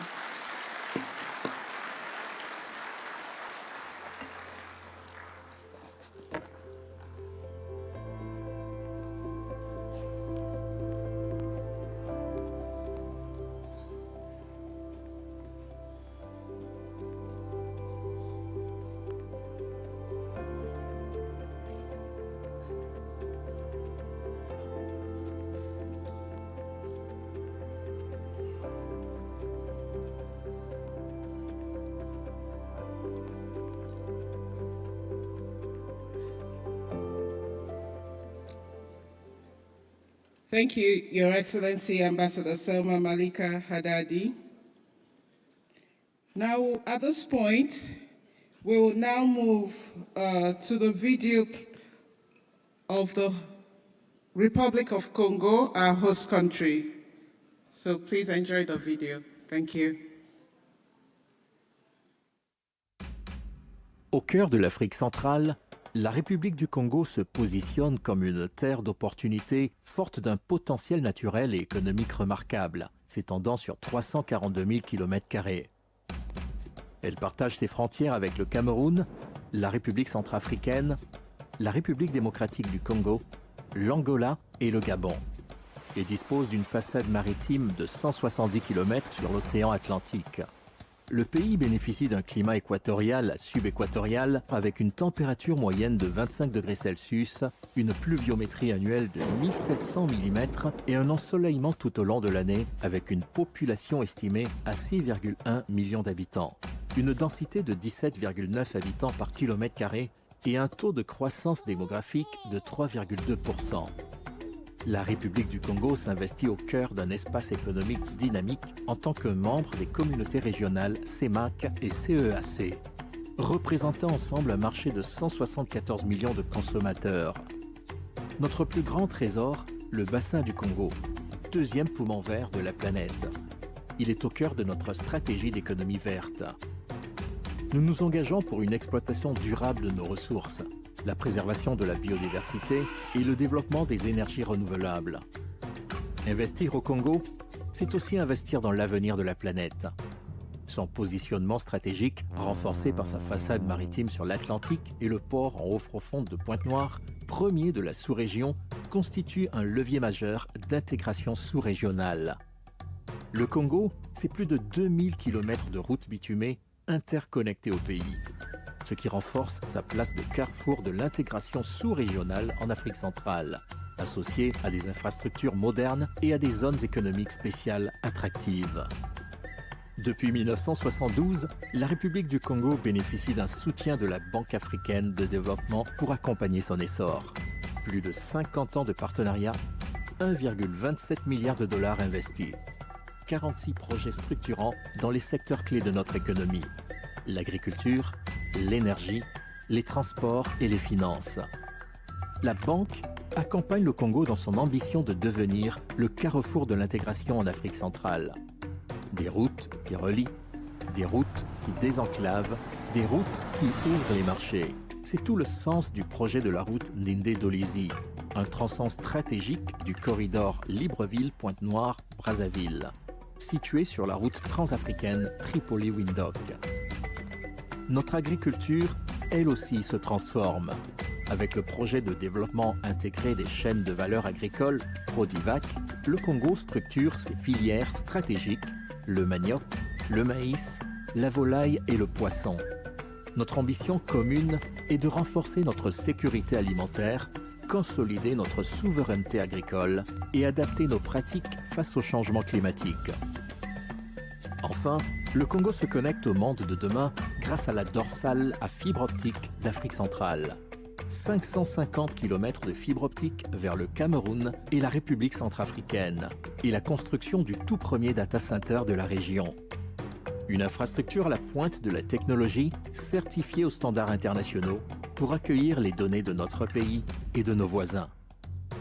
Autant de leviers pour libérer notre potentiel économique et positionner le Congo comme un hub numérique régional. C'est dans le cadre de ce partenariat historique que notre président, son Excellence M. Denis Sassou Nguesso, est honoré de vous accueillir du 25 au 29 mai 2026 à Brazzaville pour les 61e assemblées annuelles du groupe de la Banque africaine de développement. Plus de 40 ans après avoir accueilli cet événement pour la première fois, notre capitale redevient l'épicentre des discussions sur le financement du développement en Afrique. Ensemble, sous le thème « Mobiliser des ressources à grande échelle pour le financement du développement de l'Afrique dans un monde fragmenté », nous définirons les orientations stratégiques pour accélérer la transformation de notre continent et bâtir ensemble l'Afrique prospère et intégrée de demain.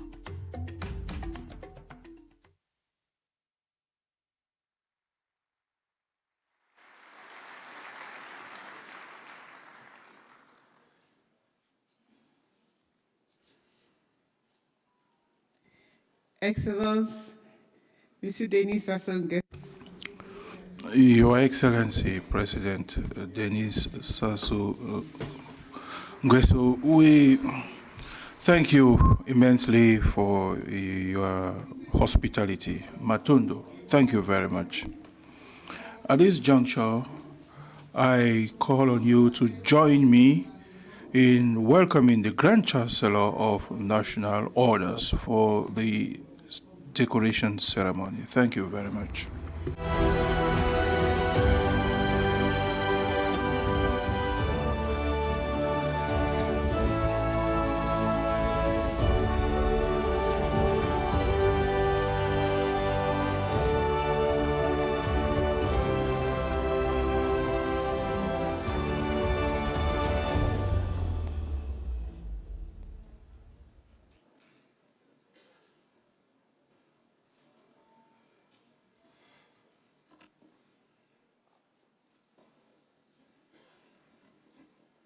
Le président de la République. The President of the Republic, Grand Master of National Orders, His Excellency Denis Sassou Nguesso, has awarded exceptionally by Decree 2026-180 of 22nd of May 2026 the Congolese Order of Merit to the following officers of the African Development Bank on the occasion of the annual meetings of the bank. For the purposes of the ceremony, the awardees will be received with all the dignity warranted by the national orders. They are to the rank of Commander, Mr. Sidi Tar.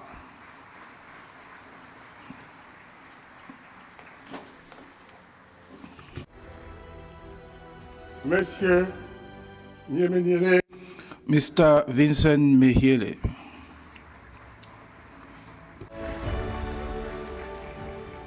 Au grade de chevalier.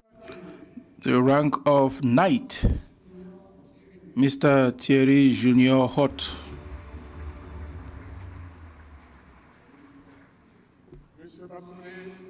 Mr. Leandre Basole.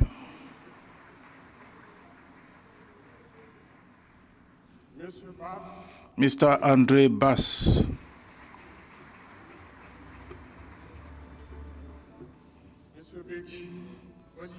Mr. Olivier Begui.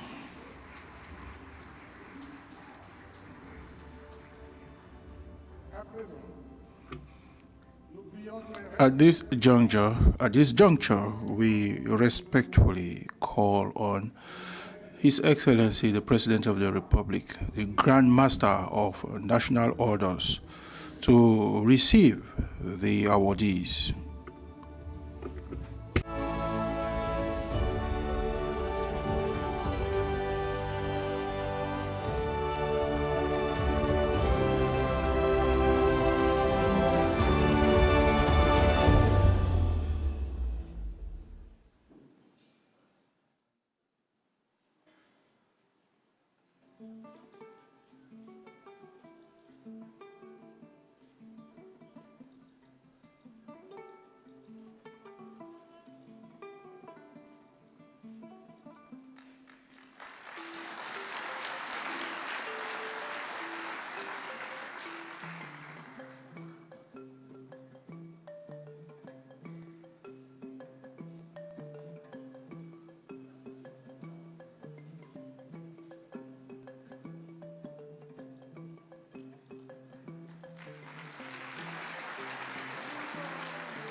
Your Excellencies, distinguished ladies and gentlemen, I now have the unique and very, maybe once in a lifetime honor to invite His Excellency, Mr. Denis Sassou Nguesso, to present his address.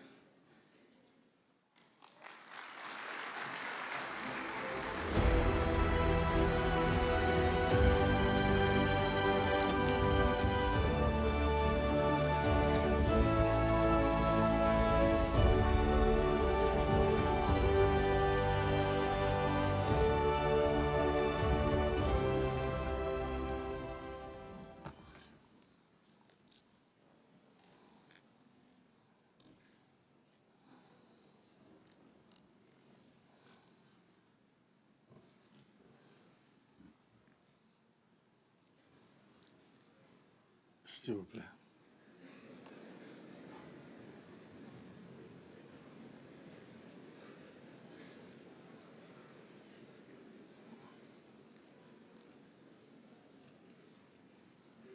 Messieurs les chefs d'État, Heads of state, dear brothers,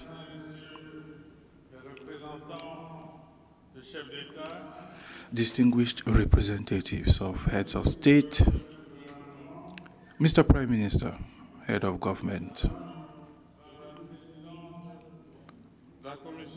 Madam Vice Chair of the African Union Commission,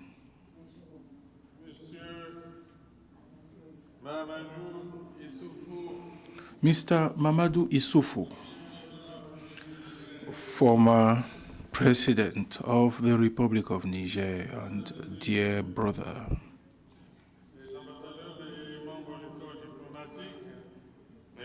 Your Excellencies, ambassadors, and distinguished members of the diplomatic corps, members of the board of directors of the African Development Bank, as well as the African Development Fund, the president of the Africa Development Bank Group, distinguished representatives of the private sector, civil society organizations, and academia, distinguished guests, ladies and gentlemen. My country, the Republic of Congo, is honored to play host to the 61st annual meeting of the Africa Development Bank, ADB. And in this connection, let me wish you all welcome and a pleasant stay here. You, our distinguished guests, who took the time to make the trip to Brazzaville, despite your pretty busy schedules. Furthermore, let me convey my sincere thanks to the African Development Bank Group for having designated the Republic of Congo as the host for this annual meeting.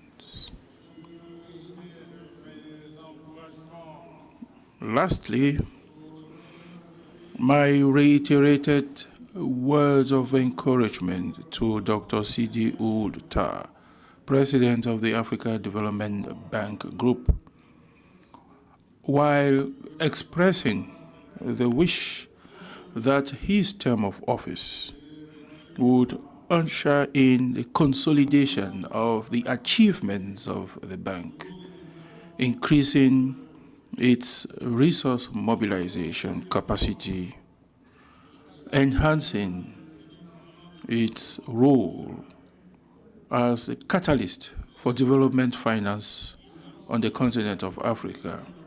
Because this is the very essence of the theme of the annual meetings, namely mobilizing resources at scale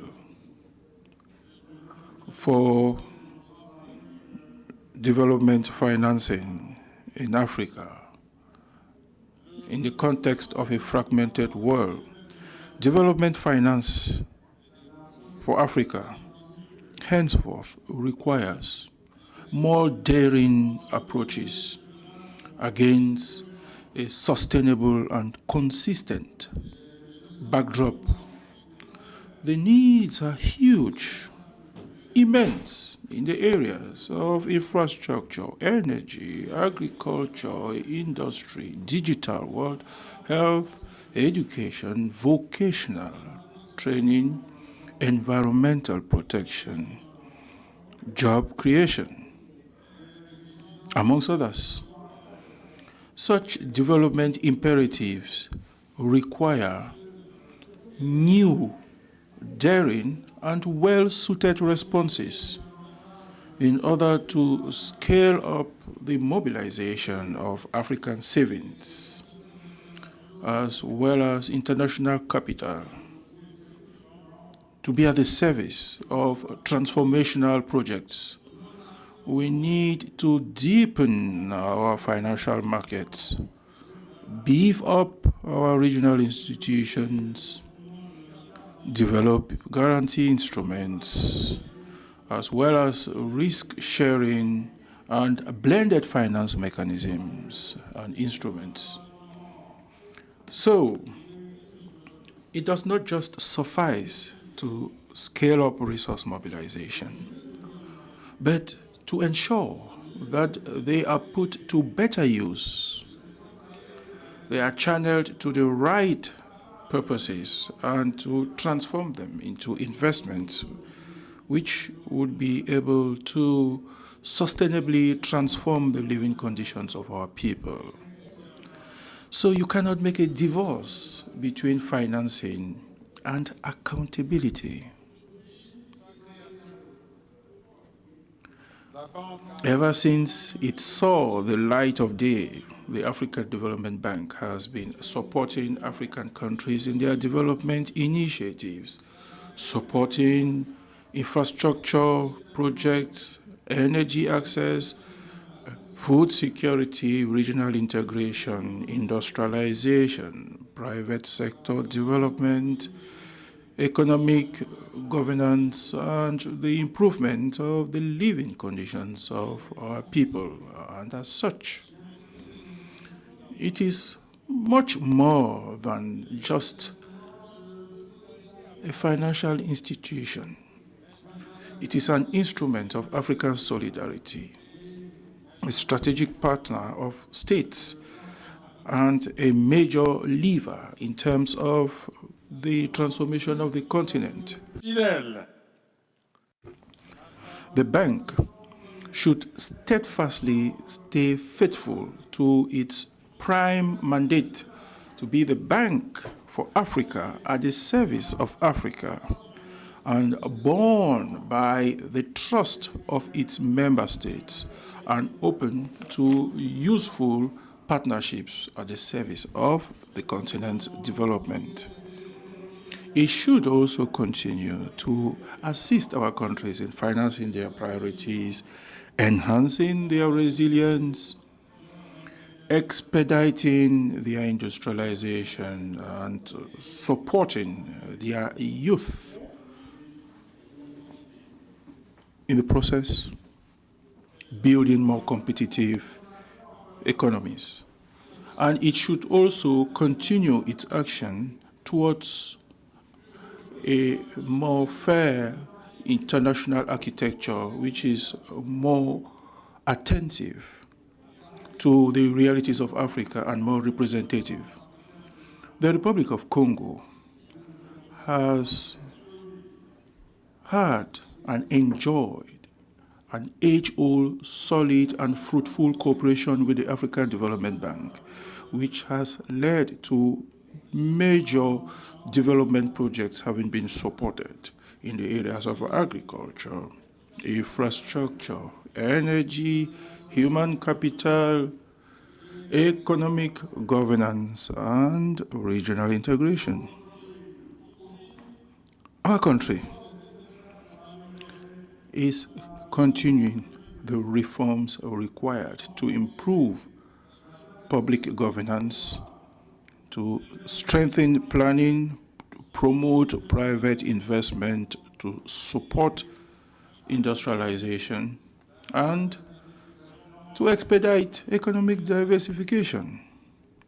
And in this respect, the Republic of Congo has embarked upon a long-term strategic deep dive into what we refer to as the Congo 2063 vision, which is the translation of our resolve to ensure that Congo's development is underpinned by economic diversification,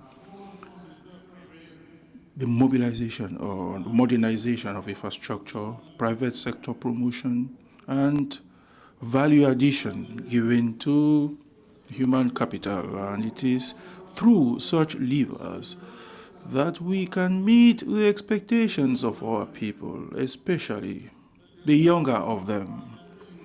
And it is also through those levers that Africa can reduce its dependency, enhance its economic sovereignty, and fully avail itself of its wealth. So, ladies and gentlemen, it is up to us to ensure that our natural resources are the engine in terms of local transformation. And it is also incumbent on us to ensure that development financing becomes a tool for sovereignty, social justice, and shared prosperity. Africa aspires to fair partnership, adapted finance, and a better recognition of its role in the global economy.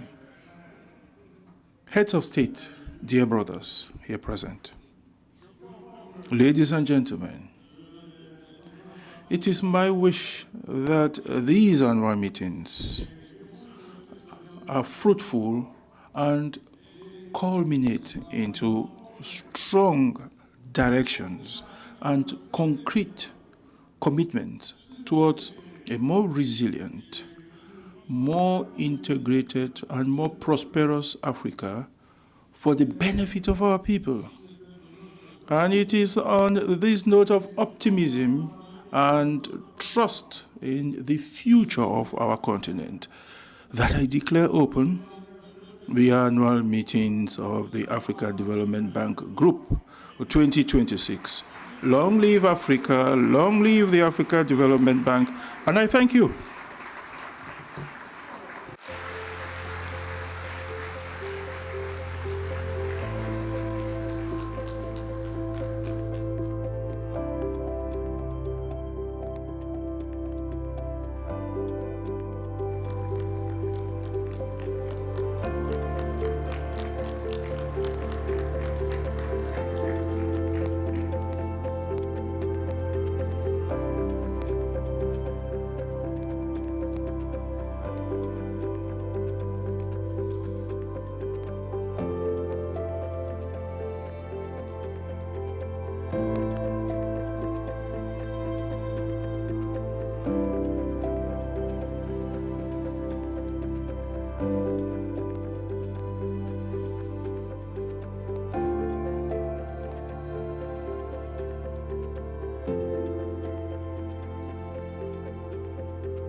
Vive l'Afrique.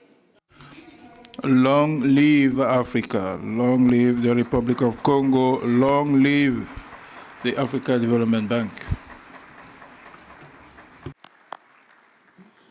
Merci beaucoup. Thank you very much, Your Excellency, Mr. President of the Republic of Congo. This brings us to the end of the opening ceremony, and then there's a transition to the presidential dialogue, which will be moderated right now, from now on by Ms. Denise Ebote, Before I hand over to her, just in case you're wondering, my name is Choma Onokogo. I'm a director for the Board Affairs and Proceedings in the Office of the Secretary General. As you've already heard, I'm here today because the Secretary General himself cannot be here. It has been such a great pleasure and a great, great honor for me to stand in front of all of you, directing the proceedings of this morning. Mabote Brazzaville, Matondo, thank you very much, Mercy, Shukran Jazilan, Obrigada. If I've forgotten any, thank you, thank you.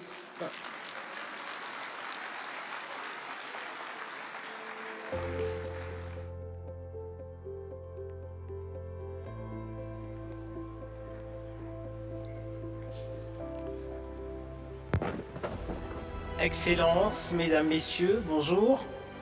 Nous venons...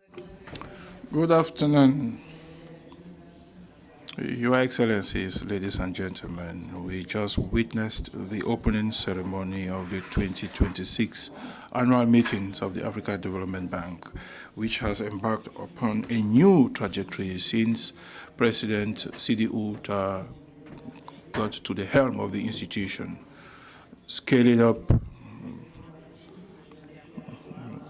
the mobilization of financing for Africa's development against a fragmented world. So let me call on you now, ladies and gentlemen, to join us for this presidential panel. Let me start with you, Your Excellency, President Denis Sassou Nguesso, President of the Republic of Congo.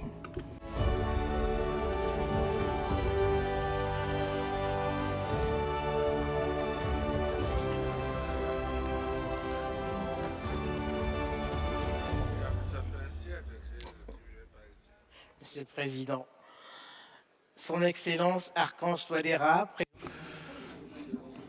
His Excellency Faustin Archange Touadéra, President of the Central African Republic.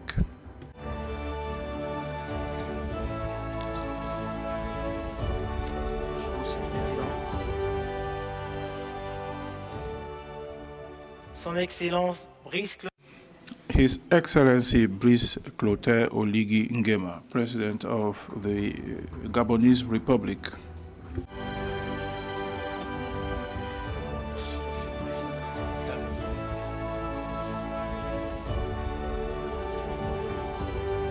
et le Dr Sidi Ould Tah, Dr. Sidi Ould Tah, President of the African Development Bank.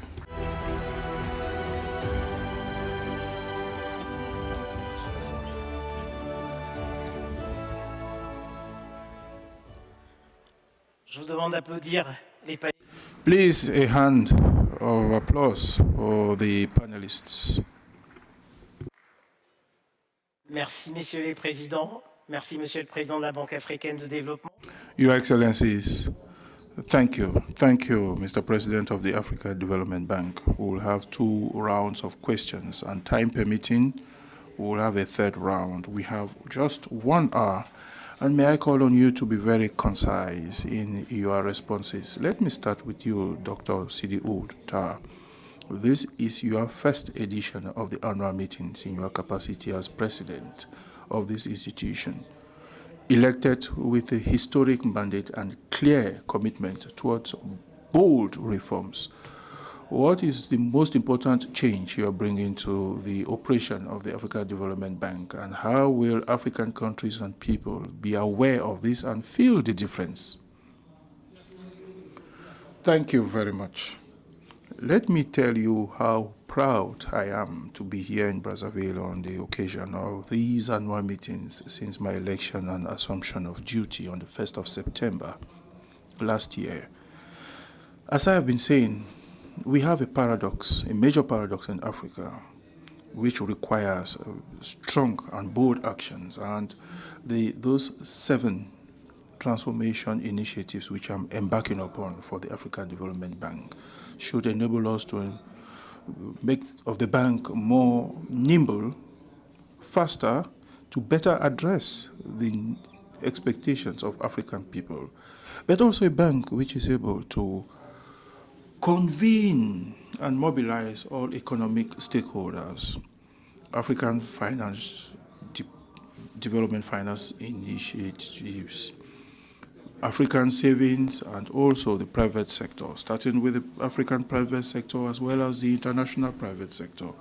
A bank which is open to partnership with export credit agencies, with international and continental investors, a bank which is open to the financing of African capital markets, but also serving as a bridge between African capital markets and international capital markets. And I think that, as we've seen the figures, Africa's development needs are huge. Financing needs are huge. And it's not only public banks which can provide all the resources, even though the bank is the premier development finance institution with the only AAA rating. We need more, and that's why we need to work with the entire African financial ecosystem, as well as with international investors and development partners, so that we have this scaling up in terms of mobilization of financing, which Africa's need in the win-win partnership and against an investment and trade logic, not only development finance logic, which granted has helped Africa a great deal in terms of achieving progress, but which remains largely inadequate in terms of meeting the expectations of African people. Thank you. Thank you, Mr. President. Now, President Sassou Nguesso, as the host of the annual meetings and as head of the donor roundtable, what do you think is required to ensure that the Blue Fund for the Congo Basin is a standalone and autonomous financing mechanism beyond the pledges which will be made today? Let me first and foremost thank President Sidi Ould Tah,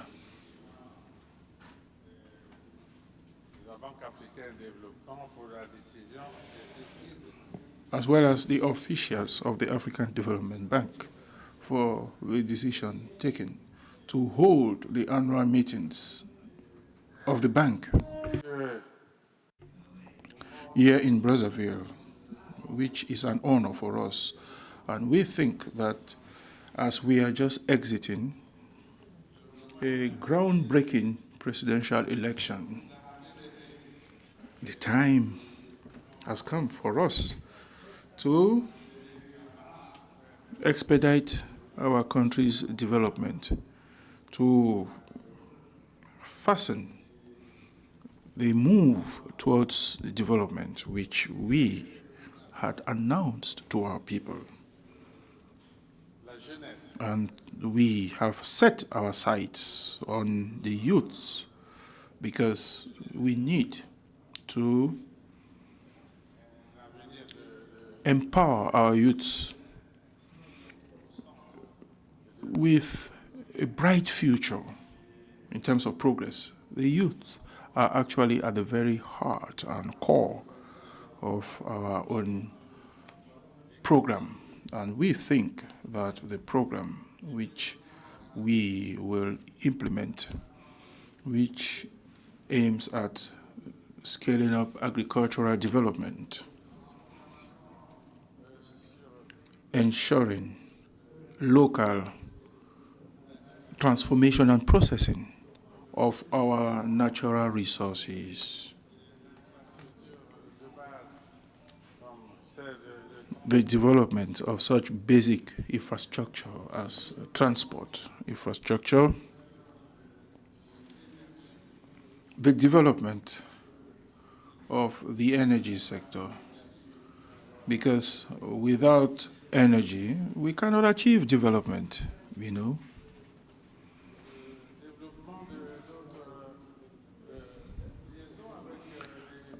As well as developing links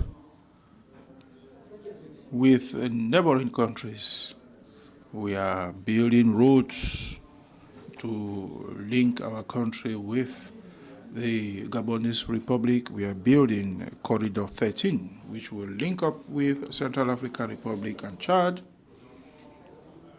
We are working towards building the road and railway bridge, which will link us with Democratic Republic of Congo and even beyond. The road which will lead us to Angola, the development of the Pointe Noire Deep Sea Port Authority, the Congo Ocean Railway Link. We really think that with all those infrastructure, if we benefit from the support of the African Development Bank and other partners, we do think that with our human potential, with our youth who are well schooled, because we give significance to the education of our youth.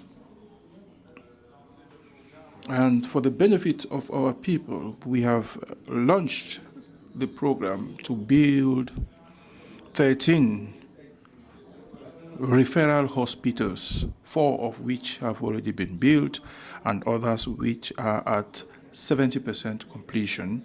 Then we will also boost the health supply and education for our people.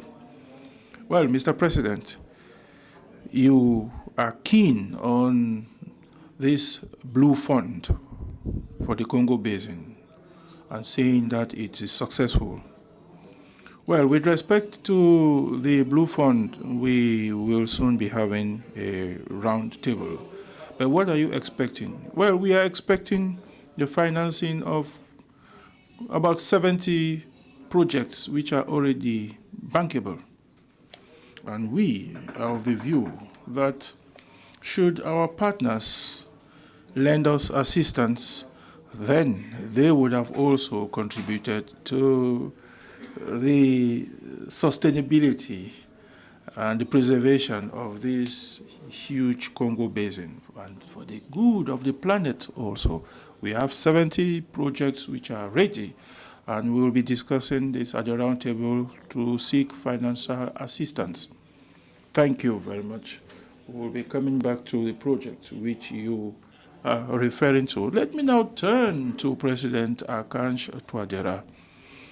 The Central African Republic is one of the wealthiest countries on the continent in terms of natural resources, but underfinanced. How do you crowd in long-term capitals instead of having short-term conditionalities? Thank you. Let me first and foremost convey my sincere thanks to President Denis Sassou Nguesso, as well as the government and people of Congo, for the reception which we have enjoyed since we touched foot on Congolese territory.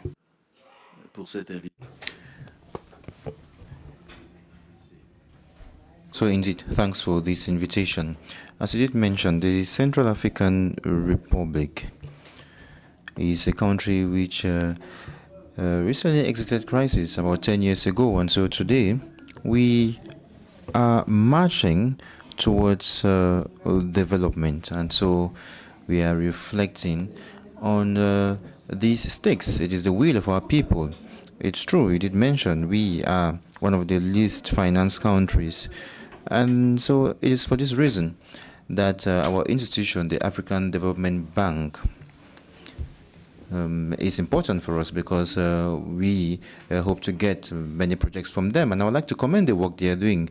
The African Development Bank is financing about 19 projects in the Central African Republic, and so one of the flagship projects is what President Sassou Nguesso mentioned. It is a regional project linking up Brazzaville, Bangui, and N'Djamena. So today, this project is the biggest portfolio of the bank the African Development Bank in the Central African Republic. And let me use this opportunity to indicate that it is our wish that the disbursements for this project be fast-tracked, because today it actually accounts for 28% of the disbursements for projects in our country. And so you did ask how we are going to crowd in capital. Well, since 2024, we have a national development plan which takes on board various areas, notably human capital, basic infrastructure, but also agriculture. And so this national development program stands quite ambitious, but it reflects the needs of the people of the Central African Republic. This was presented in Casablanca, and it raised interest amongst our partners. However, today we are working in close collaboration with the African Development Bank to finance other projects. We'd also like to thank the African Development Bank for the energy program, notably Mission 300. And so it is our wish that we can get the financing for this project, because without energy, and I can see President Uta nodding. Yes, I discussed about it with him. And so as I was saying, this energy project stands important, and such projects need years to mature. But for us, we have urgent needs.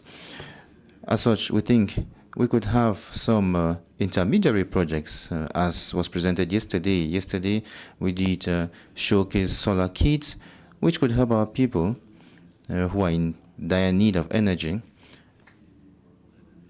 to get power for their phones and other electrical appliances. Also, there are other programs on agriculture. Mr. President, we will come back to that. Let me just turn now to your neighbor, President Oligui Nguema. Mr. President, Gabon has one of the lowest deforestation rates in Africa and among the highest forest cover per capita in the world. That's a genuine comparative advantage in any carbon or biodiversity finance framework. So how is Gabon monetizing that advantage, and what is preventing it from doing so at a greater scale? Thank you, Madam. Let me start by indicating that I'm honored to take part in these annual meetings of the African Development Bank. I would like to thank our Dean, His Excellency President Denis Sassou Nguesso, for the warm welcome and hospitality we've received here in Brazzaville, this wonderful city of Brazzaville. Gabon is a country undergoing transformation. We have several challenges in the energy sector, regarding water, sanitation, because energy or power is life. And so without power, we can't do much. I would like to use this opportunity to thank the president of the AFDB for what we've done together on sanitation and hygiene through the PIPA project in Gabon. The bank supported us. However, it's important to mention that Africa has huge potential. We have the Congo Basin, which rich subsoil. But again, its basic commodities or raw materials have not been transformed. So today, what we have in place is to request from the African Development Bank and other banks to support us so we can best develop our raw materials. We should first trust our own bank before thinking of stretching elsewhere. It's true, you did mention we've got a vast diversity with the Congo Basin, but we also hope that Western countries could also contribute by paying what Africa. This could help contribute to our economies. We have wonderful national parks. Gabon has 11 national parks. As you know, the country has a wide range of forest land. And so today, we would like to develop our forest while preserving our environment, so preserving nature. By doing so, we'd like to create ecologies so as to attract tourists without destroying our environment and nature. And I think we've got the potential. We simply need to come together and see what we can do jointly with the African Development Bank and other banks which would love to join this initiative. We've got huge challenges, that's right. But as I often say, we can only succeed if we have peace. We are here today in Brazzaville because we've got peace. Here we are in a peaceful environment, and so we can't achieve development without peace. Thank you, Mr. President. President Sidi Outa, you've listened to all the requests made from your neighbors. As such, mobilizing private capital at scale for Africa remains the continent's central financing challenge. So, does the African Development Bank have the leverage to shift that equation? Well, I think the bank has the notoriety and the mandate to contribute in upscaling resource mobilization for the continent. So, we've noticed that we have about 4 trillion. We have a huge number of Pan-Africans who could invest in our continent, but again, we need, we note that we have others who are looking for opportunities to invest on the continent, and so it is our role at the bank to work with all financial institutions as well as states so as to design bankable projects to mobilize necessary financing through appropriate mechanisms. It could be through shareholding, it could be also through mobilizing export credits, which stands as an important pillar, still not properly exploited by African countries, but which will help us build real ties with our development partners, but also with the non-regional member countries of the African Development Bank, which today are disbursing or providing huge resources to the bank. As such, we could also mobilize institutional investors and international private sector for them to come to Africa and to invest in Africa. So it is true, the bank has played several roles by aiding countries to improve the business climate and the business environment, but also to put in place appropriate mechanisms for guarantees. We have the board, which recently improved its shareholding in the African Trade Investment Development Agency at CD, and it will help Africa to have a Pan-African institution which helps to crowd in foreign capital in Africa, but also granting trust to those who wish to invest in Africa. Thank you, Mr. President. Over to President Sassou Nguesso. When referring to projects which you've launched, notably promoting agriculture, you did not refer to hydrocarbons. So it's true, you want to diversify the resources of your economy. So how are you mobilizing private finance? Are you expecting support from the African Development Bank to anchor that effort? So it was of my own will that I did not touch on hydrocarbons.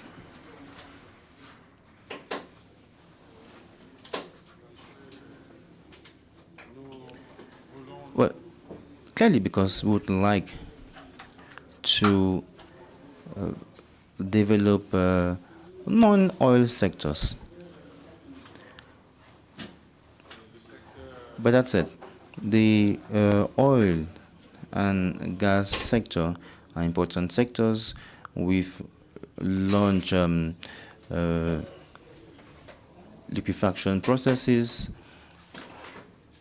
It's true, I don't want to touch on that, the oil and gas sector, but I wanted to focus on other sectors, and I'd like to take an example. It is our wish for the coming years that we produce for Congo, for Africa, and why not the rest of the world? And would like to produce full fertilizers in Congo. Because Congo occupies a surface area of 50,000 kilometers, and Congo has huge potassium reserves, huge phosphate reserves, and also gas. As such, we have the possibility with the Point Noir deep sea port to produce complete fertilizers for Congo, for Africa, and why not the rest of the world? Because it is about developing agriculture. This is a different project. It's true we have other projects. We'll have the chance to come back on that, Mr. President. Thank you very much. Let me now turn to President Touadera. The Central African Republic is one of the beneficiary countries of several Blue Fund priority projects. So what governance and security conditions need to be addressed before climate finance can be effectively deployed at the community level in the Central African Republic? So what provisions should be considered? ISTRA has presented our National Development Program, which comprises resource mobilization. And these are innovative resources. And so this mechanism would help us boost our capacity, our financing capacity to tackle challenges which our people face. But then, you know, the Central African Republic, and just to fall back on the question, because you not allow me complete last time, Mr. President, I had just requested that you should be straight to the point. So on the segment of the question, we need financing. Today, the Central African Republic has huge potential. It is true. We've gone through hard times, but today we've got peace. There are several sectors which could be of interest to investors, which would like to invite to come and explore in the Central African Republic. It is a country with huge mining potential. We've got critical minerals which could be exploited and developed. Another sector which you referred to is the forest sector, biodiversity. And so today it still stands unexploited. As such, the Central African Republic is providing this opportunity to partners so as to carry out the activities. As such, we've got reserves. We've got good rainfall for agriculture. We've got arable land. And so we've got everything today which helps favor investment for our people. Thank you, Mr. President. I would like to turn now to President Oligui Nguema. President Oligui Nguema, Gabon's forest management helps us to provide, Gabon is a national advocate for ecosystem valuation. So what specific reforms to how carbon and biodiversity credit are priced and governed internationally? And so what would Gabon also propose so that the Congo Basin states are fairly compensated? Thank you, Madam Moderator. I think we should first point out that when we refer to energy transition, it doesn't mean Gabon no longer has oil.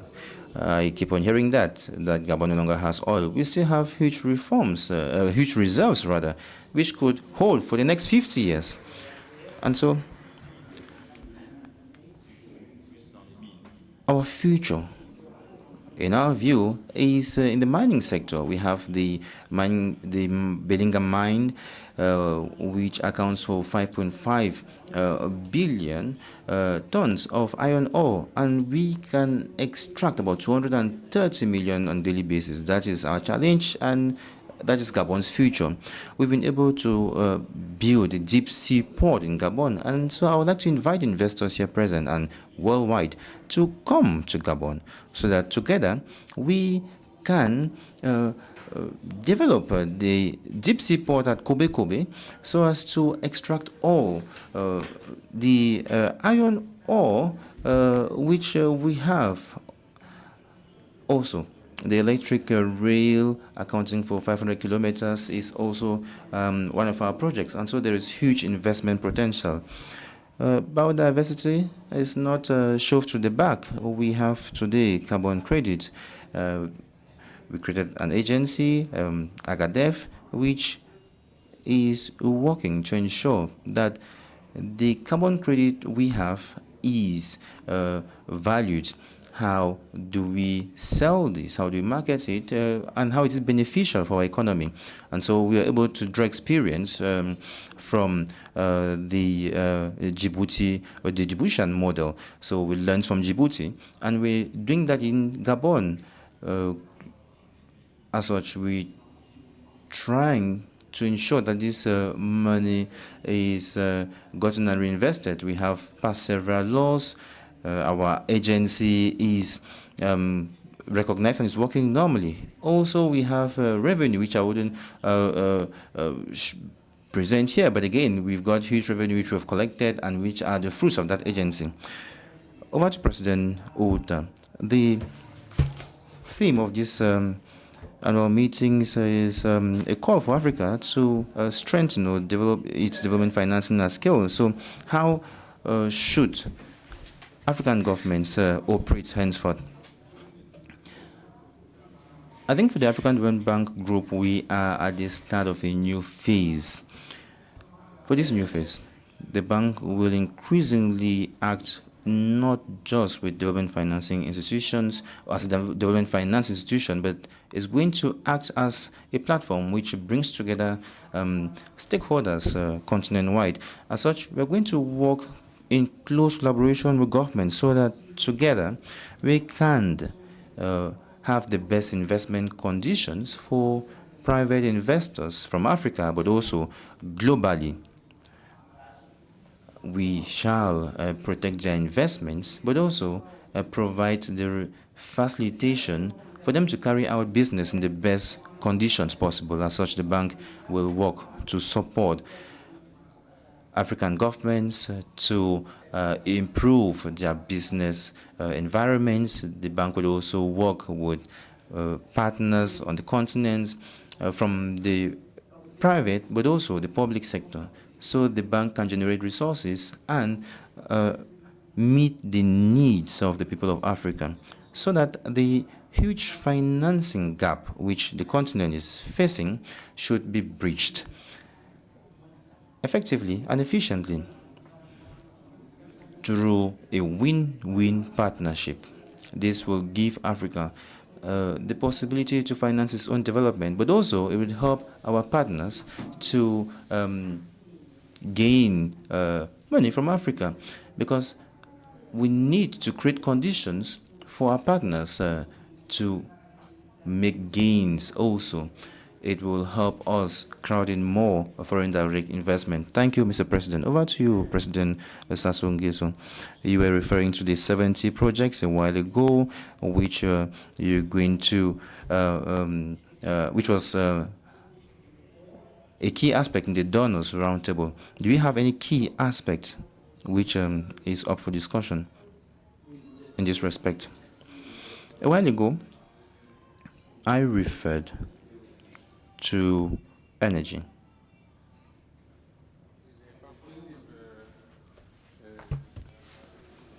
And so it is not possible to achieve development without energy.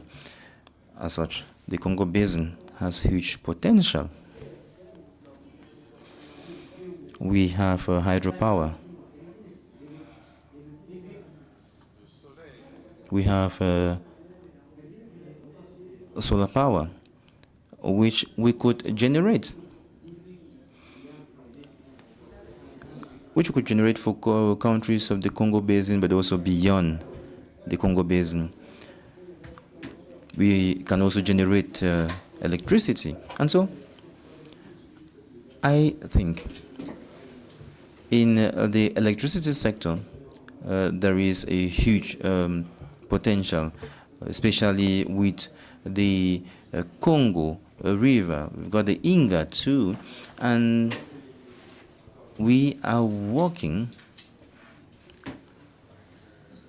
jointly with the African Development Bank in this regard. And so I think we need to develop projects which would help us generate electricity. In addition, there are other projects, but I think as a priority, we should favor energy or power generation, and we should use our agro-industrial potential which is existing. Because, for instance, if we want to protect our fauna, we need to develop, or we need to work on livestock management. So how can we request of our people to protect boas, to protect our elephants? How can our people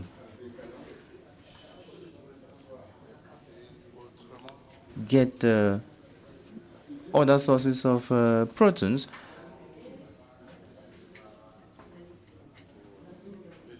if they don't develop their agriculture? As such, it would be quite difficult to ask the people not to hunt the wildlife. We've got cattle. Mr. President, I hope you're not encouraging wildlife hunting.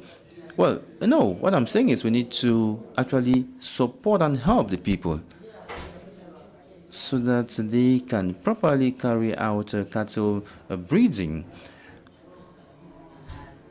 And they'll be able to get sources of proteins. If we don't support them, then they would look for alternative sources. If we don't support them, then they're going to go hunting the buffaloes and elephants.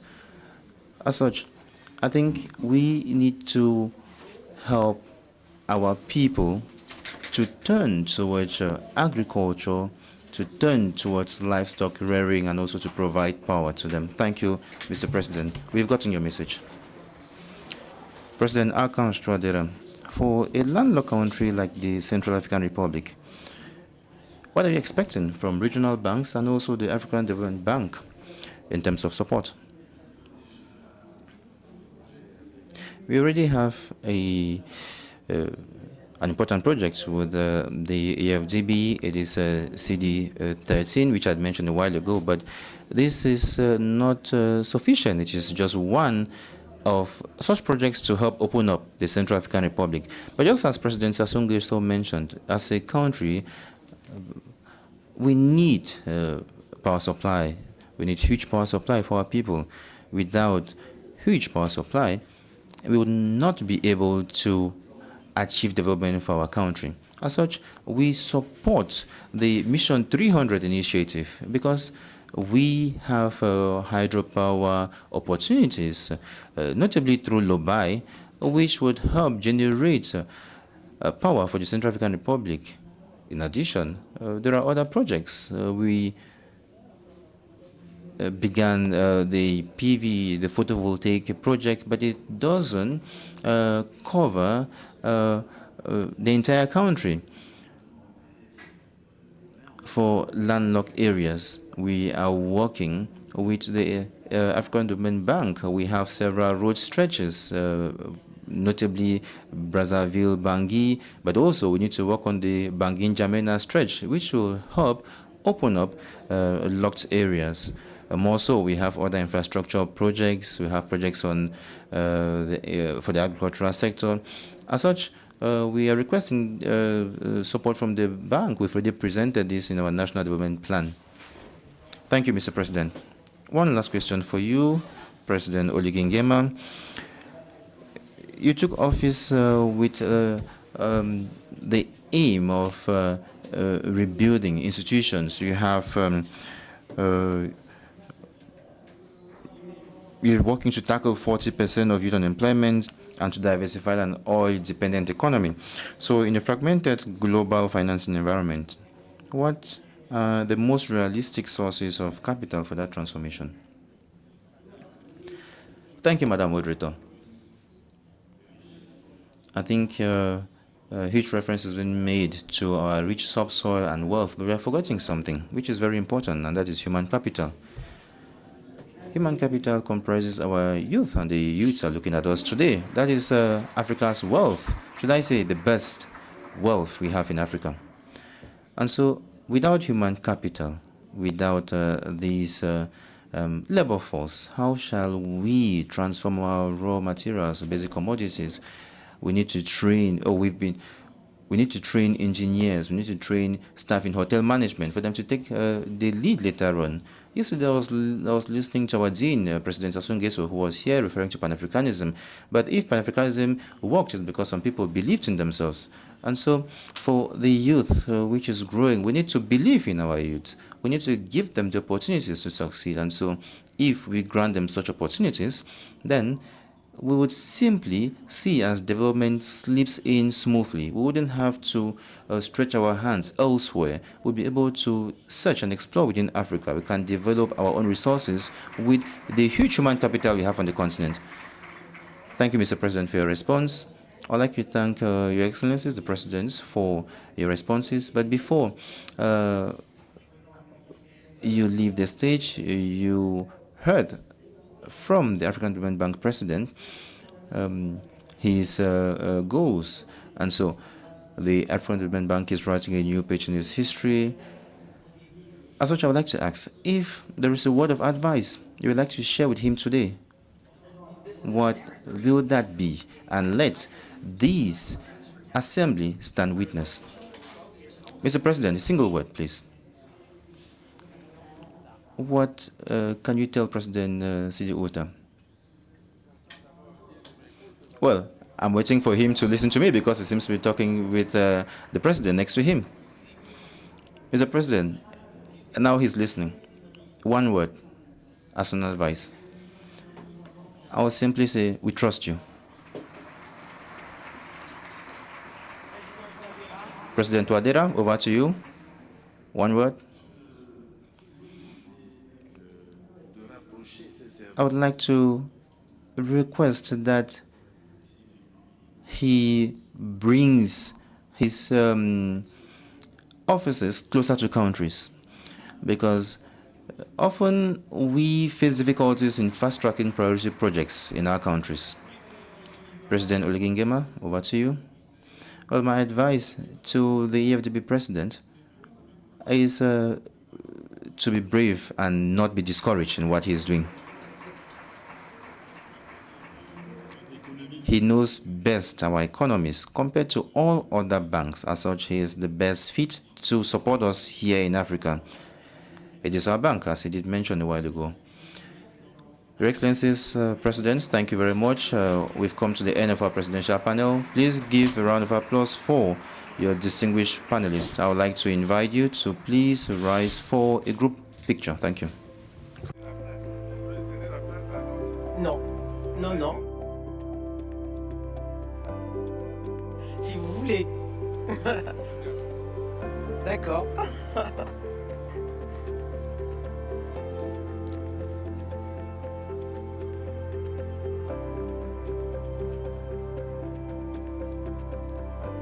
Merci, Monsieur le Président. Merci infiniment. Thank you very much, Mr. President. Monsieur le Président, merci beaucoup. Merci, Monsieur le Président. Merci, Monsieur le Président. Merci.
Your Excellency, President Sassou Nguesso of the Republic of Congo, heads of state, Central African Republic, the Republic of Gabon, Your Excellencies, Vice Presidents, Prime Ministers, the Deputy Chairperson of the African Union Commission, governors of the board at the African Development Bank Group, partners, Africa. Welcome to this high-level knowledge event. Today we're talking about mobilizing Africa's development